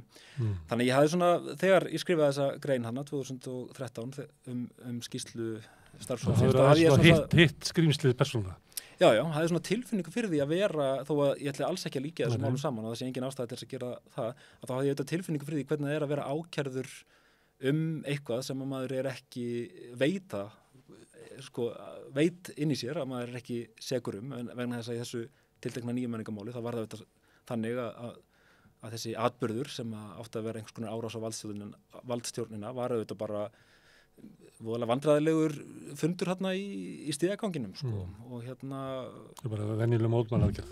Já, í rauninni ekki einu sinni það var bara verið að bíða eftir því hvort að við kemumst út á þess að vera handtekinn eða ekki Þannig að auðvitað litaði þetta líka tilfinningum mín og gagnvart kerfinu. En ef ég má spyrja því að upplifur þá að það kemur svona ákæra og valdið sýnir sig að kom þér á óvart hvað það hafði raunverulega svona víðan stuðning í samfélaginu og hvað þið voruð raunverulega lundu lítilstuðnings og fáliðað stuðnings. Sko það snerist dálítið. Þetta tók 1 ár. Þannig upphafi, var það þannig að... Upphafi var tilfinningin á þetta svo. Að það væri bara 9. Já, það væri sko bókstaflega að gera hvað sem við okkur. Fengum aldrei útskýring á því hvers vegna við 9 hefði verið dregin út úr þessum 30 manna hópi. Og það var svona strax byrjaða í að því, það var nú einn álitsgjafinn sko sem var með bloggsíðu á þessum tíma og sem fór nú strax að skrifa það að þetta væri nú svona fólk sem mamma vildi ekki fá inn í stofu heim til sín og svona í þessa áttina. Engi kórdringir eins og sagt var ákærið. Já, auðvitað var ekki tekið sterklega orða í þessu máli, en hvort að... Svona sami tónnin. Algjörlega. Þú nefnir ekki þetta fólk segir álitsgjaf okkur, þú vill ekki nefna það? Ég veit ekki hvort það skipti akkurat máli núna, en Búriður? Já. Þannig allavega þá Þú ert komin að greininni í Greipbæn. Komin að greininni í Greipbæn og ég skrifaði þessa grein og þá náttúrulega átta ég á því eins og þeir sem þau sem fara að skoða þetta mál að fyrir utan málskjölin sem eru náttúrulega sko gríðarlega yfirgripsmikil og þúsundir blaðsíðna sem að sko sem betur fer fyrir okkur eru opinber, þar að segja, það eru 2 áhuga sagnfræðingar þetta mál, Tryggvi Hufner og Sigurþór Stefánsson sem að tóku sér til og gerðu færðu skjölin á tölvutækt form og því það hver sem getur farið að skoða skjölin og þá kemst ég að því að það er ekki bara þessi skjöl og það er ekki bara dómurinn sem eru mörg hundruð blaðsíður, Hæstaréttardómurinn heldur hefur líka komið út ógrinn af bókum málið og það hefur verið gera kvikmyndir og það hefur verið reynt að gera kvikmyndir sem hafa strandað einhvers staðar í kerfinu. Viðar Víkingsson meðal annars reynd að gera mynd svona absúrt bíó byggt algjörlega á málskjölunum sko. Og þá fyrir maður að skoða þetta og sér auðvitað að þetta mál er miklu stærra og yfirgripsmeira heldur en svo að maður geti bara lesið dóminn sem er auðvitað það sem að fyrstu vildi í nafngrinni fólk, Brynjar Níelsson og fleiri hafa svona hamrað á í gegnum árin alltaf að það sé bara nóg að lesa dóminn í málinu og þá skilji maður það var ekki hægt að dæma öðruvísi, segir hann algjörlega og svona svipjum tíma þá, eða einhvers þar þá rekst ég á einhverja umfjöllun svona muni úr sakamálum í vörslu lögreglunnar og það er auðvitað þannig að svona frá því að þessum málum líkur og frá því að sakborningarnir eða dómþolar koma hægt og hægt út í fangelsum að þá er náttúrulega alltaf reglulega verið að rifja upp þetta mál og það gerist auðvitað líka að Sævar Síselski reynir að fá málið endurupptekið 95, 6, 7 ef ég maður reynir Erla líka í kringum 99 eða allavega hluta málsins þannig að það er alltaf reglulega verið að fjalla málið og þá er náttúrulega verið að fjalla líka leirhausinn og það er verið að spyrja hvar er leirhausinn Þetta var núna að tala bara svona umræðu umfjöllun í fjölmiðlum og svona í gegnum tíðina. Já, jafnvel þótt að málið sé búið og jafnvel þó að... Þú varst að lesa þann líka? Já, maður fer að skoða þetta og meðal annars... En það er svona viðtöku saga. Þetta er svona viðtöku saga og eitt af því, ég meina það er eina áhugaverð saga sem er af Ólafur Nordal, myndlistamanni sem á að gera, er sérst búið að taka þátt í hópsýningu á Þingvöllum í tengslu við kristnihátíðina þar sem að listamenn eiga að vinna út frá einhverjum hver og einn færi úthlutað eitthvað gildi sem að á að vera svona eitt af þessum gildum sem við viljum kenna okkur við og hún fær ef ég mann rétt traust og hún ákveður að gera eftirmynd af leirfinni, af styttunni og ákveður að gera hann sagt, úr leir en brenna hann ekki og stilla honum upp þarna þar sem hún veit að þingheimur og erlendir tignargestir munu labba á leið sinna hátíðina og þar muni þessi leir standa og horfa yfir mannfjöldan og svo mun hann hægt og hægt einhvern veginn rigna niður og hverfa sko. En hún vill sagt, komast í alvöru hausinn og fá að taka myndir á honum og þannig hún geti gert sem nákvæmasta eftirmynd og hún segir frá því í einhverjum útvarpsþætti kringum 2013 eða eitthvað slið, segir hún þessa sögu að það hefur verið rosalega erfitt að fá hausinn og mikið vandamál og það hefði enginn vita almennilega hvar hann var og þetta rýmar við frásagnir úr umfjöllunum sko blaðamanna frá því áður sko, einhverjum árum áður þegar verið að leita að leirfinni sko og hún með einhverja sögu þarna, Ólöf, sem að ég endar eiginlega þannig að hún fær að sjá hausinn og vill meina að það séu þarna til tvær útgáfur af leirfinni, því að hún segir að hausinn sem að hún fái að sjá sé í skókassa, hann sé miklu minni heldur en sá sem að hún hefði séð á ljósmyndum. Þannig að það alls konar svona hliðarsögur í þessari viðtökusögu sem að mér fannst áhugaverðar. Og einhvers staðar rekst ég á þetta orð sakminjasafn, þar sem að lögreglan segist einhvers konar sakminjasafn, sem auðvitað eitthvað sem lögreglu embætti út allan heim eiga og yfirleitt svona lokuð söfn sem að eru fyrir lögregluna, rannsakendur, kannski einhverja sakfræðinga. Það er alltaf frægt sakminjasafn lögreglunar í bresku lögreglunar, Black Museum, sem að Orson Welles gerði þætti þegar hann fekk aðgang að safninu og ég var svolítið inspíreraður af bara þessu hugtaki kannski til að byrja með og fór að velta fyrir mér hvað eru sakminjar, sko. Eru það bara þeir gripir sem að lögreglan er með í höndunum? Það getur verið ef að sakamál er mjög lítið og afmarkað og varði ekki beinlinis kannski samfélagið svona í stærra samhengi, en í máli eins og Guðmundar- og Geirfinnsmálinu þar sem allt samfélagið er undir og þar sem það eru ítrekkaðar sögur af svona ýmsu sem kemur spánst fyrir sjónir, þá er ekki að tala sjálft málið sem kemur auðvitað, ég myndi ekki nota það orðalega að málið komið spánst fyrir sjónir, það er náttúrulega allt annað kapítuli, en það eru svona þessar sögur eins og Ólafar og fleiri sögur og svo allar þessar bækur sem hafa verið gefnar út og þessar kvikmyndir sem hafa verið gerðar eða gera tilraunir til þess að gera. Þannig að ég fyrir að hugsa, þetta ekki allt saman sakminjar líka, sko? Og hverjir hafa þá aðgang að þessum sakminjum og hverjir mega fjalla þær eða hverjir mega nota þessar sakminjar? Og þannig að þá bara vaknaði áhugin minn á því að skoða þetta, ekkert síður heldur en sko málið sjálft og rannsóknina. Þú bjóst til eitthvað svona sakminjasafn, eða ekki? Jú, ég gerði svona einhverja tilraun til þess og hún var auðvitað bara leitaðist af því að Þú áttir ekki mikið að sakminjum? Já, nei, leitaðist kannski fyrst og fremst af því að maður getur auðvitað alltaf bætt við sakminjar í þessu máli, en ég svona gerði tilraun til þess að sýna þessar bækur sem hafa verið gefnar út sem einhvers konar sakminjar eða sýningargripi, ýmsa hluti eins og plötuna Fjödra sem að plötuna Rimlarokk segi ég, sem að hljómsveitin Fjödrar gaf út, sem Sævar Selski var í, Fanga hljómsveit sem að tóku plötu þarna á Litla Hrauni og gaf út og svona hitt og þetta, sýndi líka bara sko teikningar og ljósmyndir úr málskjölunum sjálfum og aðstöðumyndir. Já, ýmislegt sko, ljósmyndir sem að voru teknar þegar það var að fara með sakborningana í Dráttarbrautina í Keflavík þar sem að þau áttu að hafa banað Geirfinni Einarssyni. Við vitum auðvitað öll sem höfum skoðað þetta mál að Geirfinni Einarssyni var ekki banað í Dráttarbrautinni og við vitum ekki hvort það var banað. Ekki hvort það var banað yfir höfuð og við vitum það auðvitað að sakborningar í þessu máli hafði ekkert með hvarf hans að gera en þarna er farið með þau og það er líklega Sjöts sem fer með þau þarna og stillir þeim upp og þau eru öll með svona látin koma með sína sögu af því hver var hvar og hver gerði hvað og svo er þeim stilt upp og það er einhver svona skilti með númerum sem eiga að útskýra sko hver stóð hvar mjög flókið því að það er að koma svo mörgu fyrir í Dráttarbrautinni. Algjörlega, og svo er tekna ljósmyndir af þessu. Það skiptum hverju hvað sko eftir því akkurat. En sagan er alltaf söm, já. En það er alltaf að skipta út persónunum. Algjörlega, og það eru tekna ljósmyndir af þessu allir saman. Þannig að þarna er einhvern veginn verið að setja á svið atburð sem á að hafa gerst en gerðist ekki og þetta var til dæmis líka mjög áhugaverðar sakminjar og það er reyndar lag og ljóð, Megasar og Rúnars Júlíusson frá 1997 sem að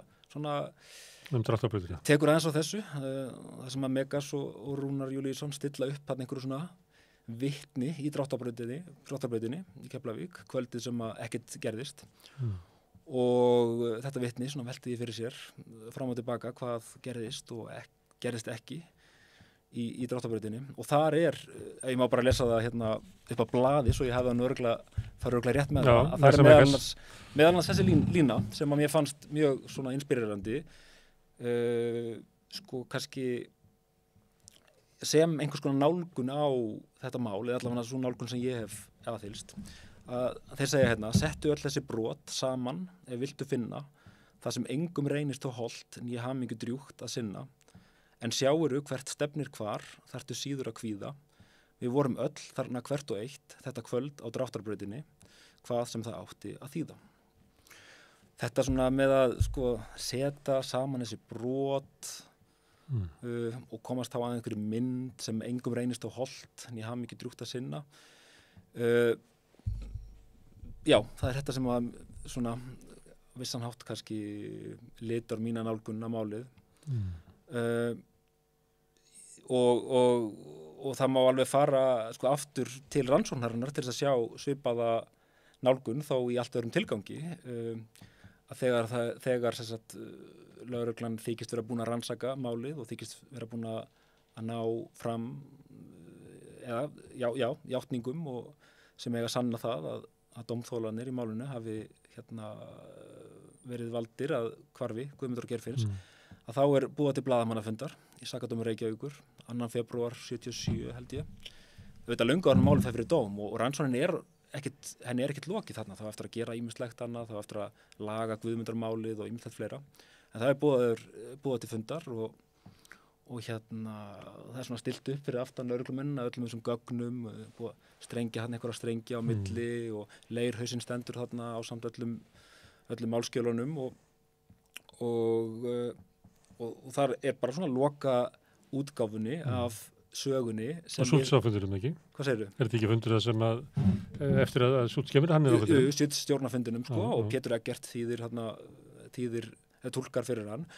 Og þarna heyrist svona loka útgáfan af sögunni sem að þú ert búin að vera fjalla hérna, sagan sem upphaflega kom til lögreglunar frá manni löngu áður en að Sævar og Erla voru handtekinn, þessi saga að einhvers að það hefði verið bara kjaftasaga sem hefði þvælst Já, Jón Danielsson held ég að við sagt að þetta hefði bara verið kjaftasaga sem enginn beri ábyrgð á. Vildi ekki að láta hann að Guðmund einhvern veginn beri ábyrgð á því að það var búin til að það bara valt upp úr honum kjaftasaga sem að sveimaði bæinn. Akkurat, og þarna er þessi saga svona kynnt í svona loka búningi þar sem er búið að sko tróða þessum ungmennum inn í þessa kjaftasögu og því haldið fram að þau hafi valdið hvarfi eða dauða Geirfinns Einarssonar og þetta er mjög merkilegu blaðamannafundi þess að daginn eftir og það birta öll stóru blöðin birta þarna endursögn af þessum fundi og við löngu áður en málið fyrir dóm þannig að það er auðvitað sko þetta er auðvitað svona dæmi það hvernig sko, en bara eitt dæmi það að sakborningar í þessu máli áttu náttúrulega aldrei séns á réttlátum málaferlum, það er bara búið að dæma þið fyrirfram í blöðunum. Má ég spyrja einu sem er nær okkur í tíma, þú ert að tala um svona blaðamannafundin. Bara til þess að klára eitt, þar segir Schütz, sko, einmitt, og þetta er skot þarna í myndina Sigursteins af þess að sem hann segir, þetta máli er svona mósaikmynd, sko, og við erum bara búin að þurfa að sko raða brotunum saman. Og það er það sem að Megas og þetta er mynd eftir hann algjörlega, þetta er listaverk eftir Karl Schütz og hans félaga í íslensku lögreglumennina og það er auðvitað það sem að Megas og Rúnar Júlíusson er að vísi og mér fannst svona eins og að við kannski, ég veit ekki, götu sakfræðingarnir í þessu máli ættum að einhverju leiti að sko eigna okkur þetta, þar að segja við ekki skáldskapinn í þeirri merkingu sem að ég vil meina að rannsóknar aðilanir í þessu máli hafi beitt til þess að tróða dómþólunum. Það hafa nú verið að því hérna við Rauðaborðið að raða saman sömu brotunum en það kemur bara allt önnur mynd út úr því. Algjörlega, og það er nákvæmlega það sem ég held að við svona, sem höfum verið að grúska í þessu máli eigum að halda áfram að gera og hérna að raða brotunum saman. Þú varst að nefna blaðamannafundin, nær okkur í tíma. Þá hélt lögreglan blaðamannafund núna í haust að þeir hafa afstýrt stórkostlegri hryðjuverkaárás. Hvernig slóða þig? Mann sem ert með sem að kerfið hefur mist lögmæti sitt. Sko, þetta er alltaf flókið. Ertu bara automatist stendur með þeir sem eru sakaðir um þetta? Ég myndi kannski ekki vilja orða það þannig og við erum náttúrulega í þeirri stöðu nú að það hefur náttúrulega komið fram í fréttum að nafn þitt hefur komið fram hérna í einhverjum skeytum, sko, ég er ekki í skeytum og svoleiðis. Blaðamannafundurinn var ekki það, sko. Nei, alls ekki. En ég verð að viðurkenna að svona til að byrja með þá hugsaði maður býtunum við, sko, hér er verið að halda því fram að einhverju menn sem aðhyllist svona öfgahægri skoðanir, rasískar skoðanir, að þeir hafi ætlað sér að fremja einhver hryðjuverk og lag út að það hefði átt að vera árás á árshátíð lögreglunar. Jú, ýmsar upplýsingar sem átt að vera lekið út og svo svona í að þessu að það væri verið að rannsaka tengsl við rasíska hópa eða einstaklinga erlendis og ég verði að viðurkenna að það fór alveg mig óhugur við að heyra það. Að fá þetta helviti til Íslands. Já, en svo bara, hann nokkrum dögum setna sko, þá hugsaði ég að ég hef nú oft hugsað þegar ég hef verið að skoða Guðmundur og Geirfinnsmálið.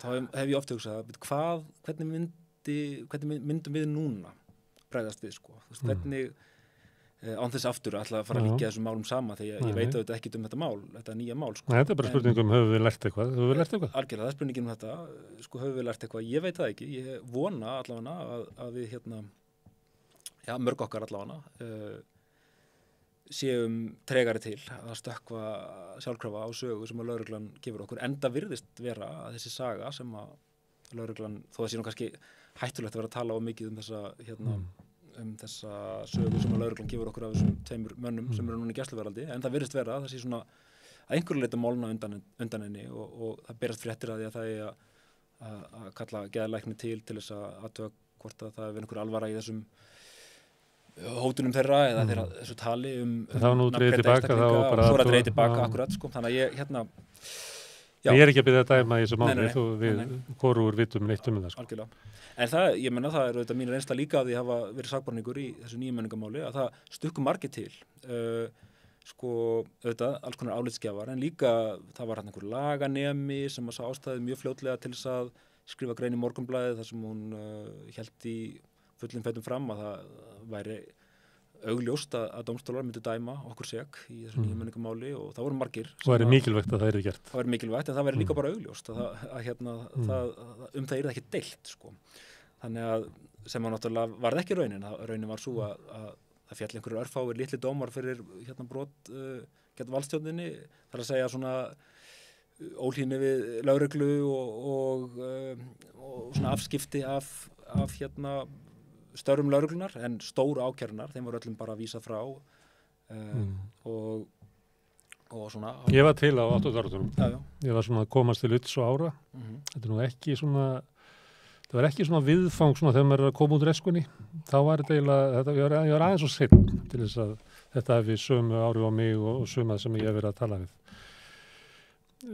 Það sem að ég held að sé munurinn á tímum sem við lifum núna og þá að þar var meira traust á stofnunum samfélagsins.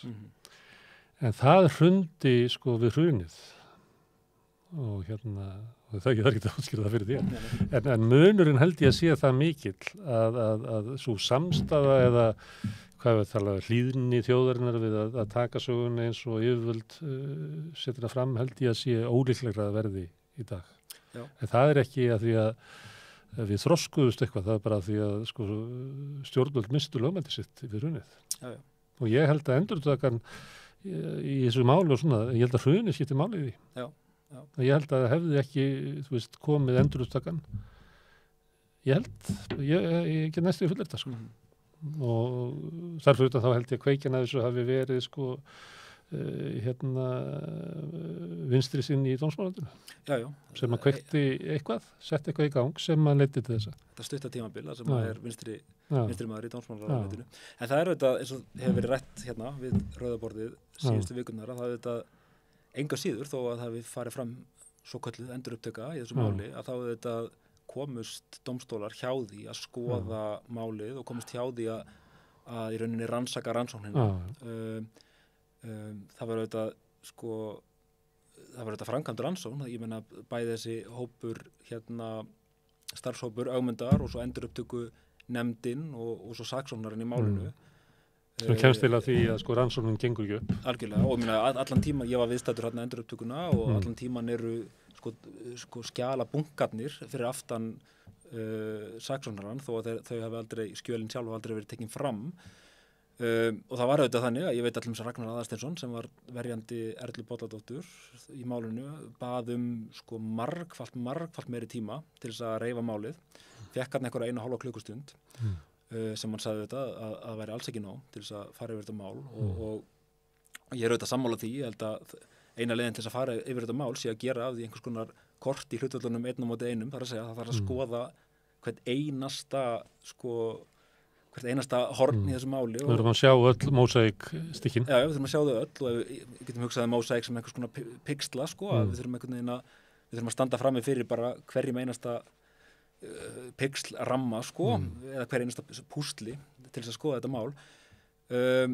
Og þarna, hvort sem það þá vegna þess að saksóknarinn í málinu ákveður að fara fram á sýknu, alveg eins og verjendurnir, eða hvort að hann gat ekki annað, ég er ekki lögfræðingur, ég áttum ekki alveg á því, hvort hann hefði geta farið fram á sakfellingu og þar alveg gert að verkum að dómurinn hefði þurft að fara yfir málið. En með þessari ákvörðun þá sem sagt, kemst kerfið hjá því að skoða málið og eina sem dómararnir lögðu fram fyrir utan dóminn sjálfan sem nú einhverjar 5-6 síður og eiginlega bara formsatriði samanborið við mörg 100 síður dómsins frá 1980. Þannig að saksóknarinn fer fram á sýknu. Algjörlega. Þannig að dómarinn getur ekki mikið gert. Algjörlega. Og, en Ragnar Aðalsteinsson til dæmis sem var þarna enga síður krafðist þess að það yrði farið við málið og að dómararnir í ljósi þess að þetta mál væri einstakt og í ljósi þess að það væri einstakt að báðir málsaðilar farið fram á sýknu að það væri tekið tillit til þeirrar kröfu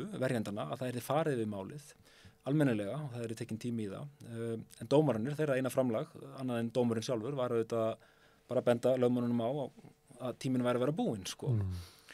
Og sem síðan gera það verkum að dómurinn er eitthvað formsatrið sem að fer ekki yfir rannsóknina. En við þurfum að rannsaka rannsóknina. Já. Rannsóknarnefnd Alþingis, væri það eitthvað sem að... Ég hef heyrt einmitt að aðstandum... Helga Vala lagði það til einhvern tímann, ég veit ekki hver örlög þeirra þingsálutunum til líklega hefur bara ekki komað að dagskrá. Nei, Tryggvi Rúnar Brynjarsson, barnabarn Tryggva Rúnars Leifssonar, hann hefur talað mikilvægi þess að það það er eiginlega ekki hægt að reyna að fá réttarkerfið til þess að taka þetta mál. Það er bara... Algjörlega. Og svo... Því þetta skiptir okkur máli bara sem samfélag. Eigum við ekki bara að reyna að leysa þetta þá í eitthvað svona rannsóknarskýrslu? Ég held að sé mjög mikilvægt í fyrsta lagi að Erla Bolladóttir verði sýknuð og þegar við tölum að Erla Bolladóttir verði sýknuð þá tölum við auðvitað líka að Sævar Ciesielski og Kristján Viðar verði sýknaðir því að þeir eru ennþá segir í meinsæri og bókum kerfisins fyrir meinsæri. Það er auðvitað mjög mikilvægt og ég held að sé mjög mikilvægt að einhvers konar rannsóknarnefnd taki málið fyrir og það er bara mikilvægt út frá sjónarhorni samfélagsins og út frá sjónarhorni dómþólana í málinu og aðstandenda þeirra sem eru látnir. En ég er auðvitað bara mjög skeptískur á að kerfið geti tekist á við þetta mál í það minnsta meðan fólk er ennþá lifandi sem tengist þessu máli, bæði dómþólar og þeir sem koma að rannsókninni og dómum í málinu. Þannig að En rannsóknarnefnd Alþingis? Já, ég hlustaði nú á samræðun þína við Sigurstein sem hann vildi meina að það væri bara ekki til mannskapur í að gera þetta á Íslandi vegna þess að fólk þyrfti að grafa það djúpt ofan í skítinn að líklega sæði það fram á að fá ekkert mörg tækifæri í lífinu eftir það. Ég veit ekki, það er kannski, ég vona mér varst Sigursteinn hálfpartinn gefa það til kynna og hann talaði að það þyrfti einhverja erlenda aðstoð jafnvel, Hann sagði það nú eiginlega að meðal hans út á þessu máli þá var hann búin að svo gott sem missa trú á íslensku samfélagi. Algjörlega. Það er bara þannig. Algjörlega. Þannig það var ekki bjart yfir honum þegar hann var að horfa á möguleika okkar til þess að gera þetta mál upp. Nei. En ég þarf að spyrja því, hvernig gerðum við gert þetta mál upp? Já, þá held ég einmitt, eins og ég sagði, í fyrsta lagi þá þarf að sýkna þau 3 af meinsæris ákærunni og það þarf að koma ábyrgðinni sem er á lögreglunni og á rannsóknaraðilum aftur til hennar. Það er auðvitað lögreglan sem að handtekur og frelsissviptir fjórmenningana. Það er ekki einhver ungmenni sem eru föst í fangaklefa sem að einhver 4-5 ungmenni í fangaklefa hafa ekkert vald til þess að fara út í bæ og handtaka og frelsissvipta menn. Það þarf að koma þeirri ábyrgð á sinn stað og ég bara tek heilshugar undir það að það er að rannsaka málið og það er að rannsaka rannsóknina og ef að rannsóknarnefnd Alþingis getur gert það, að þá er það bara fín. En svo held ég að það sem þurfum við að halda áfram og það sem hefur verið í gangi síðustu áratugina er að svona einhverjir alþýðu sakfræðingar eða götu sakfræðingar eða hvað sem að kalla það haldið áfram að að fjalla málið og það getur þá verið ekki láta að trufla sig að það sé ekki svona formuleg rannsókn því að sú rannsókn getur komið fram með alveg jafn góða niðurstöðu eins og eitthvað sem formlegt. Algjörlega, og ég held sko að við mögum ekki vanmeta þessa þekkingu sem til staðar nú þegar og þá menna ég sko bæði í málinu sjálfu, það auðvitað sko í málskjölunum og í viðtölum við sakborninga í fjölmiðlum í bókum sem hafa komið út, þá auðvitað gífurleg þekking sko ég til dæmis bara þekking sakborninga á því hvað það þýðir að vera í einangrun í allan tíma. Ef ég má lesa upp, þá tók ég smá sýnidæmi.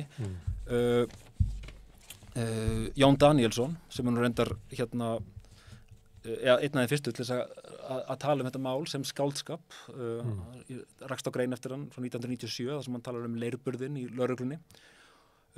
Hann tekur viðtal við Sævar Ciesielski í 1997 akkurat og spyr hann hvað gerir maður í einangrunar klefa. Og Sævar svarar, það kannski von að þú spyrjir, maður bíður, maður situr á fletinu, maður bíður, maður gengur gólf, það eru stuttar gönguferðir, maður bíður, maður hugsar, maður bíður, maður hræddur, maður bíður, maður hlustar, maður bíður, maður verður ofboðslega reiður, maður bíður, svo hættir reiðin að vera til, hún deyr, maður hættir að hugsa, maður svitnar, maður bíður, manni verður kalt, maður bíður, skyndilega kraftmikill blásari settur í gang og látin blása lofti inn í klefan gegnum loftræstikerfið. Loftþrýstingurinn eykst, maður fær blóðnasir, maður bíður, í einangrun bíður maður dofnar að sömu leyti, en fljótlega verður maður samt eins og hengdur upp á þráð. Þannig leið mér í mörg ár, ég var heldofinn en samtímis eins og hengdur upp á þráð.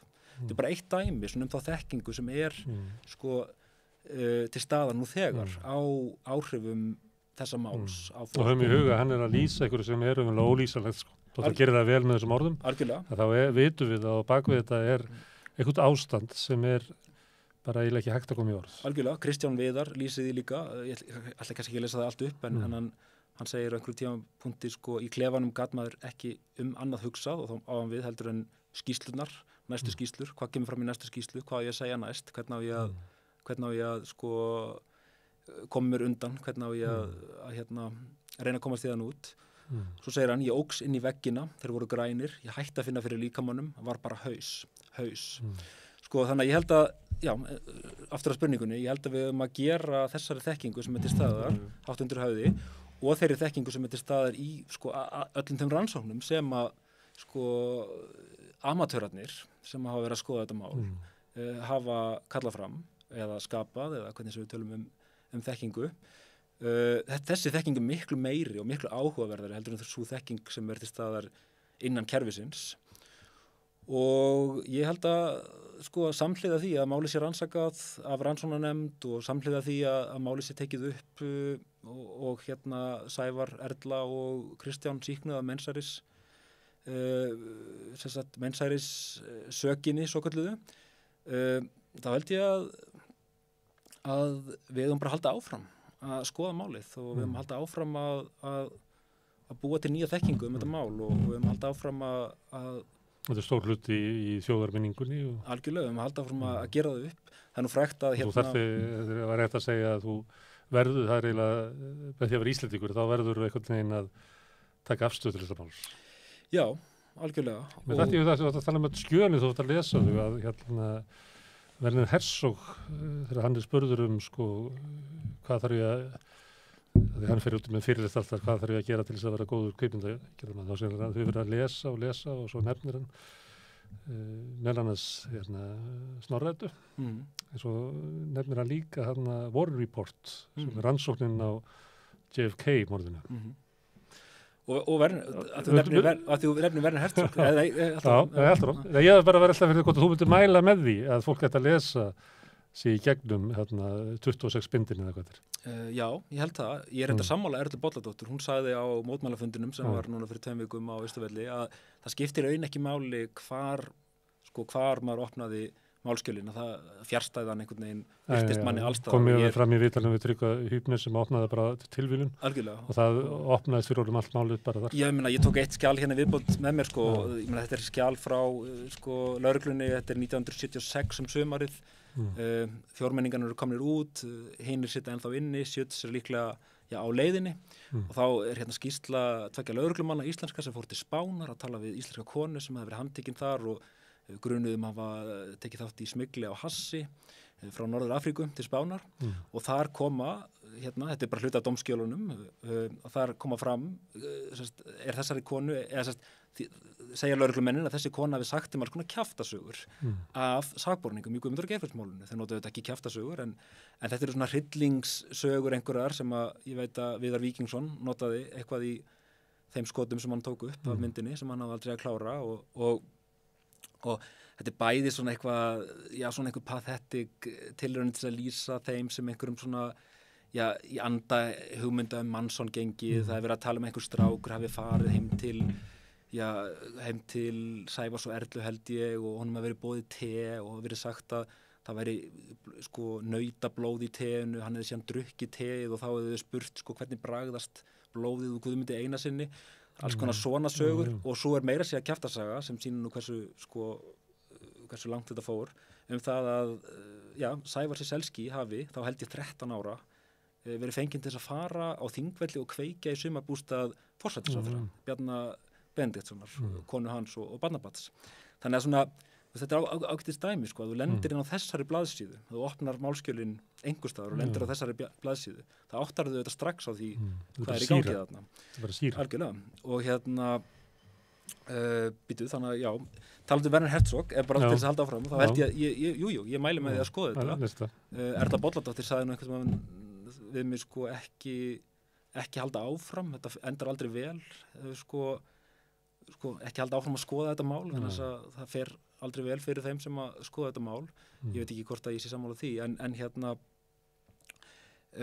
en leið þá held ég, það er þetta ekki nóg að lesa skjölin, við þurfum að gera eitthvað við þau, við þurfum að kalla fram einhverja merkingu eða einhverja þekkingu sem er til staðar í skjölunum.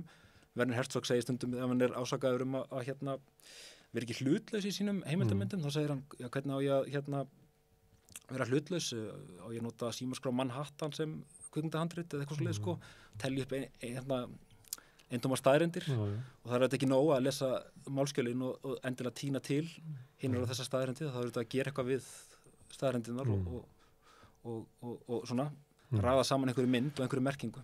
Þú veist að ég hef sittið hérna og rætt við ýmsa sem að hafa þekkingu og kunnátt á þessu máli og það verður rætt alls konar persónur sem hafa komið, Haukur og Kristján og lögreglumennir og svo náttúrulega krakkarnir og þeir sem fjórmenningarnir svo kallu. En þú lýsir eiginlega aðalpersonan í þessari sögu er þýskur rannsóknarlögreglumaður. Það er hann sem að semur söguna. Allavega á einhverjum tímapunkti. Þessu saga sem fer fyrir dóm er hans höfundaverk.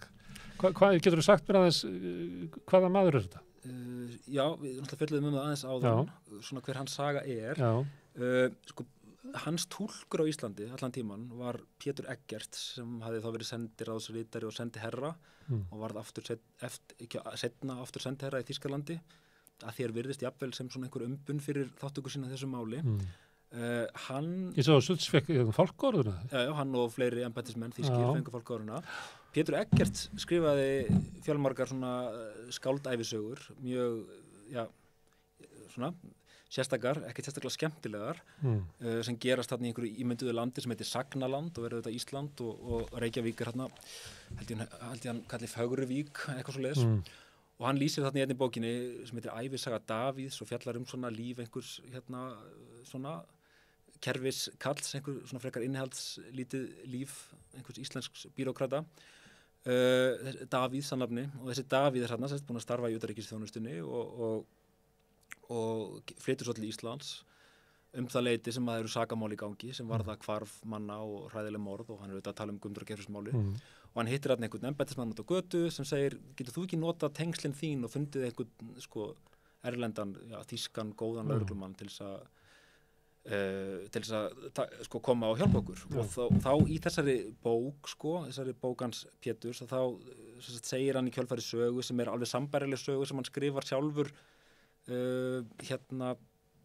svona eitthvað svona embættisplagg til þess að útskýra aðkomu sína málunum og það er þannig að hann fer til Aþenu þarna 1976 á fund með evrópskum, ég man ekki alveg hvaða fundur þetta er einhverjir evrópskir valdhafar sem eru að hittast þarna í Aþenu og hann á fund þarna undir Akropólishæðinni með vini sínum úr þýsku utanríkisþjónustunni og segir honum frá málinu og það þurfa að fá aðstoð erlendis frá og þessi maður segir, já, hittum í Þýskalandi þegar við komum aftur til Þýskalands og þá fer hann og hittir hérna, ef ég manna rétt, Siegfried Frölich held ég hann heiti, eitthvað svoleiðis, sem hafði verið skrifstofustjóri dómsmálaráðuneytisins eða utanríkisráðuneytisins í Vestur-Þýskalandi og hann segir við Pétur, ég er búinn að finna mann sem getur tekið þetta að sér. Hann er lögreglumaður, reyndur lögreglumaður á eftirlaunum og hann er þannig maður og það sko klár lögreglumaður, ef hann getur ekki leyst máli þá getur það enginn. Og úrverður hann að Schütz kemur til landsins og það svona vekur upp, svona miðað við það sem ég hef lesið, það vekur upp svona ólíkar tilfinningar sakborninga að hitta Schütz. Erla Bolladóttir lýsir því sinni ævisögu að hún hafi haft mikla trú á því að hann myndi sjá í gegnum vitleysuna. Þau voru náttúrulega vonuðu að bara fyrir löggan myndi stoppi það. Algjörlega. Þannig, og það er líka þannig að þú ert í miklu vandræðum að þá ertu svo vongóður að það er bara minnsta breyting getur fyllt í von. Já. Og hún en hún náttúrulega verið fljótlega fyrir vonbrigðum, en þess að hún sér hann segir náttúrulega við hana bara um leið og hún útskýrir sína hlið á málinu og þá segir hann heldur í þessi hálfviti. Og þannig að hann fer á stað ásamt sínu fólki, þar að segja íslensku lögreglumönnunum, rannsakendunum í málinu, við það bara að klára þessa sögu sem að upphaflega barst lögreglunni. Búa til eitthvað sem að geti litið út eins og samvegögn. Algjörlega. Og þá eitt af því sem hann gerir auðvitað sem skiptir máli að hann, eða svona undir hans stjórn, þá er Guðjón Skarphéðinsson handtekinn og það er kallið fram hann að játning frá honum að hann hafi tekið þátt í morðinu á Geirfinni. Það er svona eitthvað, ef maður skoðar sögunar fram að því sko, að þá hafði alltaf verið einhver þriðji maður sko, sem einhver maður sem vantaði inn í sögunar. Þannig að Schütz sér þetta, hann svona bindur saman allar lausa enda, hann notar einhverjar aðferðir sem að íslensku lögreglumannir kunnu ekki til þess að svona fokka í minninu á sakborningum og kalla fram þessa mynd, raða saman þessari mynd sem hann vill fá. Já, þannig að það er rauninni svona í stuttum máli hver maðurinn er sko. Pétur Eggerts í sinni bók í hann og að því að hann hljóti hafa átt fleiri nöfn og það geti mögulega útskýrt hversu lítið er þetta að finna um hann. Hann er svona bjargvættur í málinu og það er bæði blaðamenn og það eru lögreglumenn og það eru jafnvel sakborningar sem hafa ákveðna trú á því að þarna kom einhver erlendur sérfræðingur. Einhvern tímann sko bar ég hann saman við svona ákveðið tæki sem var notað víst í grískum harmleikjum þegar sko harmleikjaskáld höfðu eiginlega málast út í horn og þegar þau voru komnir á þann stað að sagan sko að lausn sögunar gat ekki lengur sko falist sko í sjálfri sögunni. Og þá kemur svona Deus ex machina held ég að þessi kalla það sem að einhverjum guði Guð er svona dregin inn á sviðið í krana úr einhverju vél sko og látin leysa málið og ég held að Schütz sé akkurat þannig maður, hann er svona Guð úr vélinni. En lítið vitað um hann? Hvað varð um hann eftir að fór frá Íslandi? Með fálkaorðuna? Sko það er eitthvað sem kannski einhverju aðrir en ég vita betur, hann samkvæmt í skáldsögu Péturs Eggerts þá fer síðan þessi Davíð sem er þá Pétur, skulum við segja, aftur til Þýskalands og er sendiherra í Þýskalandi í kjölfarið og vingast þar, eða þar heldur vinátta hans og Schütz áfram. Schütz heitir reyndar Karl Jäger í bókin hans Davíð sem að því er Karl Veiðimaður en þeir halda vináttuna áfram og verða einhver svona trúnaðarvinir, en það er hins vegar sko manneskja sem að veit kannski eitthvað meira um Schütz heldur en við hinn og það er, hún heitir held ég Berglind Ásgeirsdóttir, ef ég man rétt, var blaðamaður á Dagblaðinu, held ég, bara núna ef ég er að fara með einhverjar sko örlitla staðrandavillur þá lögum við það, en hún og ljósmyndari voru handtekin stuttu eftir að Schütz kom af lögreglunni hérna á landi, þar sem þau voru að reyna að ná myndum og tali af Schütz. Það var svona ákveðin svona hulu haldið yfir honum til að byrja með Morgunblaðið birti einhverja skopmyndir sem að Sigmund teknaði þar sem að var í að því að hann var í gamall nasisti hann fór í meiðiramál við Morgunblaðið og vann það vegna þess sko. Og það er svona eins og það ætti ekki alveg að sko, afhjúpa hver sem maður væri halda þessari svona guðlegu leynd yfir honum, en þau þarna Berglind og ljósmyndarinn sem ég man ekki hvað heitir fara og ætla að ná myndum á honum einhvers þar fyrir utan mötuneyti ríkisstarfsmanna og eru handtekin og það er til viðtal við það sem þau lýsa þessu og síðan fjallaði Stundin þetta, rifjaði Stundin þetta upp fyrir nokkrum árum og þá haft samband við hana og hún var þá held ég sendiherra sjálf í Frakklandi og segir frá því að hún hafi starfað í utanríkisþjónustunni í Þýskalandi í kjölfar eftir Guðmundur og Geirfinnsmálið og kynnst þar Karli Schütz. Þannig að því gefnu að ég sé að fara rétt með staðreyndir og við það hefur rétt í sundri aðtökum bara nöfn og titla á dagblöðum eftir á, þá náttúrulega væri áhugavert að heyra hvað hún segir okkur um Schütz sem er lykilmaður í þessari sögu. Algjörlega. Það eru nokkri svona annar er náttúrulega Geirfinnur Einarsson sem er oft nefndur en við vitum raunverulega ekki mikið Nei. Og enn minna Guðmund. Nei. Það getur vel verið að sé einhverja kenningar uppi það, hvað varðum þá. Ég hef svona ekki...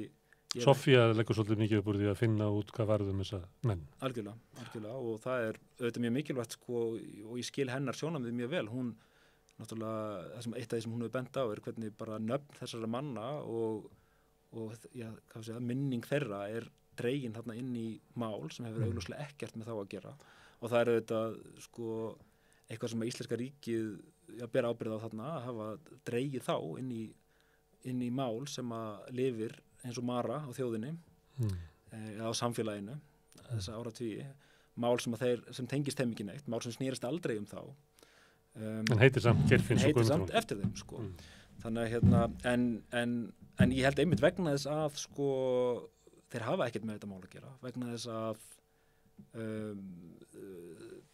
En sakborningarnir svo kallar dómþólar segir þú, þeir hafa ekkert með þetta mál að gera.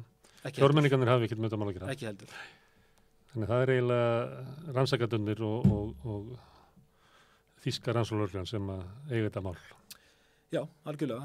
Það var Rúnar Guðbrandsson, hennar leikstjóri, gerði hann og leikhópur sem hann er viðlóðinn, Lapp Loki, þeir sett á svið í gamla Hæstarétti, leikrit 2013 sem heit Kvörð og er svona mjög í anda þess sem ég hef verið að tala og ég sjálfur var mjög inspíreraður af þessu leikrit og þeirri vinnu sem þeir lögðu í það sem þeir skoðaði mitt allar svona sakminjar málsins bæði þú þurftu að ganga einhvern veginn í gegnum eitthvað áður maður fer inn í salinn sko algjörlega maður þurftu að ganga í gegnum málið og það sem maður má segja að þetta mál hafi verið sett á svið í annað sinn auðvitað, en það var sett á svið þarna í Hæstarétti 1980 og svo er það sett á svið á annan hátt 2013 hann lýsti svona þeirra nálgun á málið í viðtali einhvern veginn þannig að þau hafi unnið út frá rannsóknarspurningunni hvað gerist þegar lögreglumenn reyna að gerast skáld og það eru þetta svarið eru þetta Guðmundur og Geirfinnsmálið er það sem að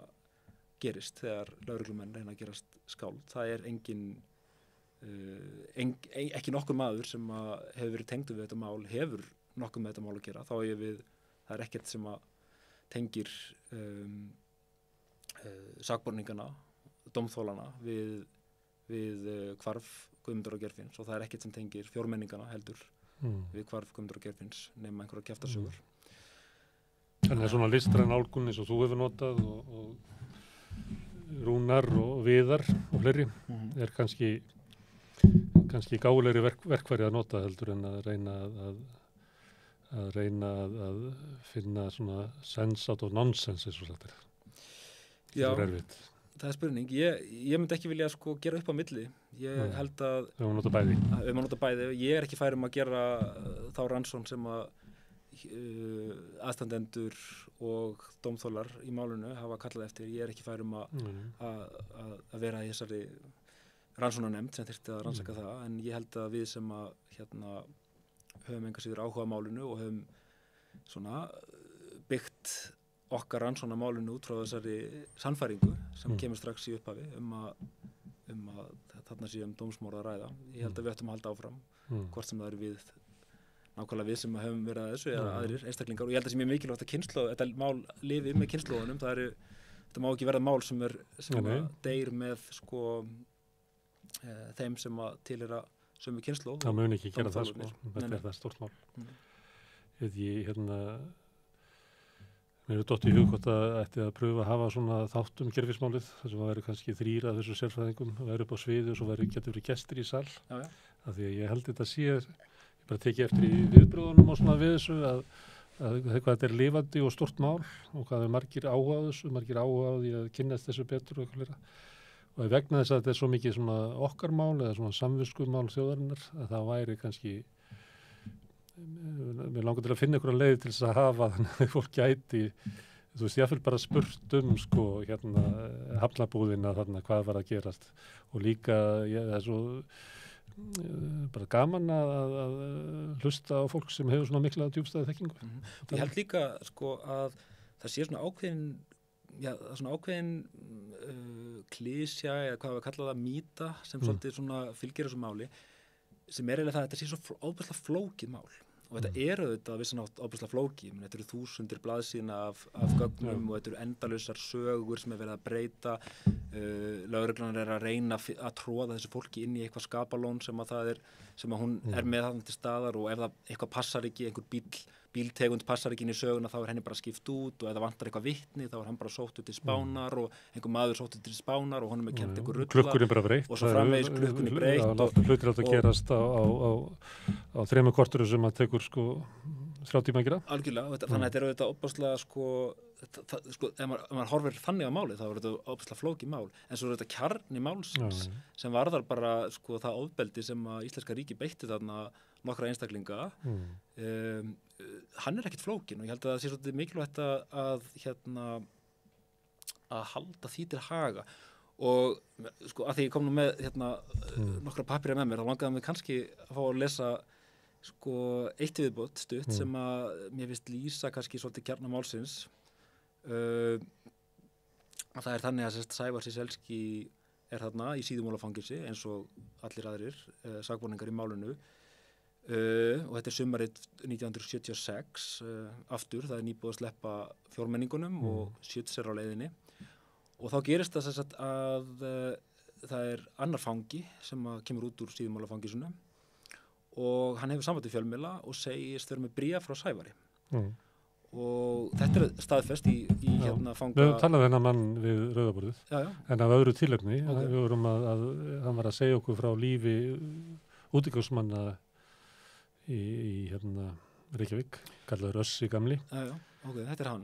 Og hann sagði mér, því miður þá var ekki allt það samtal inn í þættinum, en ég keyrði hann út á Granda aftur og þá rakti hann þetta allt saman fyrir mér. Og ég ætla kannski að ná honum aftur í því að tala gerfismál. Og þetta er bara staðfest í fangelsisdagbókunum og gögnum að hann, það sem gerist er að þeir eru að skrifa bréf sín á milli og þeir eru að nota einhverja greiðu sem er festa bréfin við og svo band og svo er það sko, það er ekki þröskuldar í fangelsisdyrunum þannig að þeir eru að svona láta þeir eru að íta greiðunni, kasta greiðunni á milli og hann kemur hann út með nokkuð bréf og hefur samband við fjölmiðla og segir ég er hérna með bréf frá einum af sakborningunum í þessum máli, þessum mannskvarsmálum sem allir eru að fylgjast með og býður fjölmiðlum að kaupa þessi bréf og býður þeim að koma og skoða þau og athuga hvort þau vilja kaupa öll bréfin og sko svo gerist það það sem ég ætlaði að vísa í er umfjöllun frá því undir lok þessa sama árs þar sem að 2 blaðamenn, Ómar Valdimarsson og Bragi Sigursson er að fjalla svona það sem hefur gerst í málinu frá því að Guðmundur og Geirfinnur hurfu og hann segir meðal þessa sögu að það hefur komið þessi samfangi Sævars hafi komið og sagst hafi þessi bréf og svo segir hann innihald bréfana var svo sem ekki merkilegt aðalega yfirlýsingar Sævars hrottaskap lögreglunar, fasisma og sakleysi sitt þetta þótti ekki mjög merkilegt þetta var ekki merkilegt, ég veit ekki alveg hvað hefði þurft til þess að þeim fyndist innihald bréfana merkilegt hvort hrósuðu fangelsiskokknum fyrir matinn eða hvað það ætti að vera. En þessi svona lengi fundist þessi setning dálítið lýsa kjarnamálsins. Fólki hafði engan séns. Það átti engan séns og hvort sem það var þá gagnvart rannsóknaraðilum, gagnvart dómurum, gagnvart fjölmiðlum, gagnvart samfélaginu auðvitað sem að treysti á frásagnir fjölmiðla af málunum. Þó ég vilji kannski ekki heldur reyna að setja mig í spor einhver sem ég var ekki til á þessum tíma og ég átti mikið endilega alltaf á svona stemmingunni í samfélaginu og eins og þú lýsir að það verist hafa ríkt svona og ég hef heyrt fleiri tala þannig að það hefur ríkt meira traust í garð yfirvalda, allavega í vissum stöðum samfélagsins. Ég dreifði bara álutun á svona mælingum sko og svona einhverju reynslu að það hafi verið þannig. Og það var líka náttúrulega þessi trú á því að fólk sem notaði eiturlyf við svona beygði sig ekki undir sko kröfur samfélagsins að það væri bara víst til alls. Algjörlega og það svona sko, Manson fjölskyldu minni sem bara lifir áfram. Og það auðvitað eitt af því sem svona kemur fram ef maður skoðar málskjölin eða sakminjar málsins eða hvað sem við kjósum að kalla það að það er þessi ofboðslega einfalda og hættulega hugmynd gott og illt sem kemur þarna fram. Þú sett bara víst til alls. Algjörlega. Drekka blóð úr fólki. Við þekkjum auðvitað yfirlýsingar Ragnars Hall sem var saksóknari í endurupptökubeiðni Sævars að sakborningarnir hefði ekki verið neinir kórdrengir, sóttir í fermingarveislu. Lögreglumenn hafa fyrr og síðar nota svipuð orð, talað að það hefði ekki verið neinir englar og eitthvað í það áttina. Sævar segir á einum stað ég held að þessi bók Hans og Þorsteins Antonssonar, þá lýsir hann svo þannig að það hafi orðið til samkomulag það að það hafi fundist ekta mannhundar sem hafi aldrei áður fundist í samfélagi manna nema bara í bíómyndum og þeir væru vísir til alls og ég held að Stefán Unnsteinsson orðið það líka einhvern veginn á þann hátt hann segir útlitið eitt og sér eiginlega dugði til sakfellingar þannig að það er þessi mynd af fólki, þessi ofboðslega einfalda og hættulega mynd ótrúlega fordæming sem birtist þarna í öllum málunum og mér finnst alltaf svona kristallast þarna í þessari yfirlýsingu blaðamannana að ekkert merkilegt hafi leynst í bréfum Sævars nema yfirlýsingar hrottaskap lögreglunar og sakleysi hans og maður hefði nú haldið að það væri fréttnæmt að einstaklingur sem hefur setið þarna líklega í hálft ár í einangrun í umdeildasta skrifur þetta á litla miða og vefur því utanum algjörlega, maður myndi halda að það væri merkilegt að viðkomandi lýsti yfir sakleysi og lýsti því yfir að lögreglan væri að beita sig ofbeldi. Herðu, Smári Páll, takk fyrir að koma hérna við og halda á framhaldssögunni. Takk fyrir. Hlustendum þakka ég kærlega fyrir að staldra hérna við Rauðaborðið og hlusta okkur í kvöld. Við höldum áfram við Rauðaborðið á morgun klukkan 8 og þá verðum við með eitthvað allt annað á dagskrá. Góða nótt.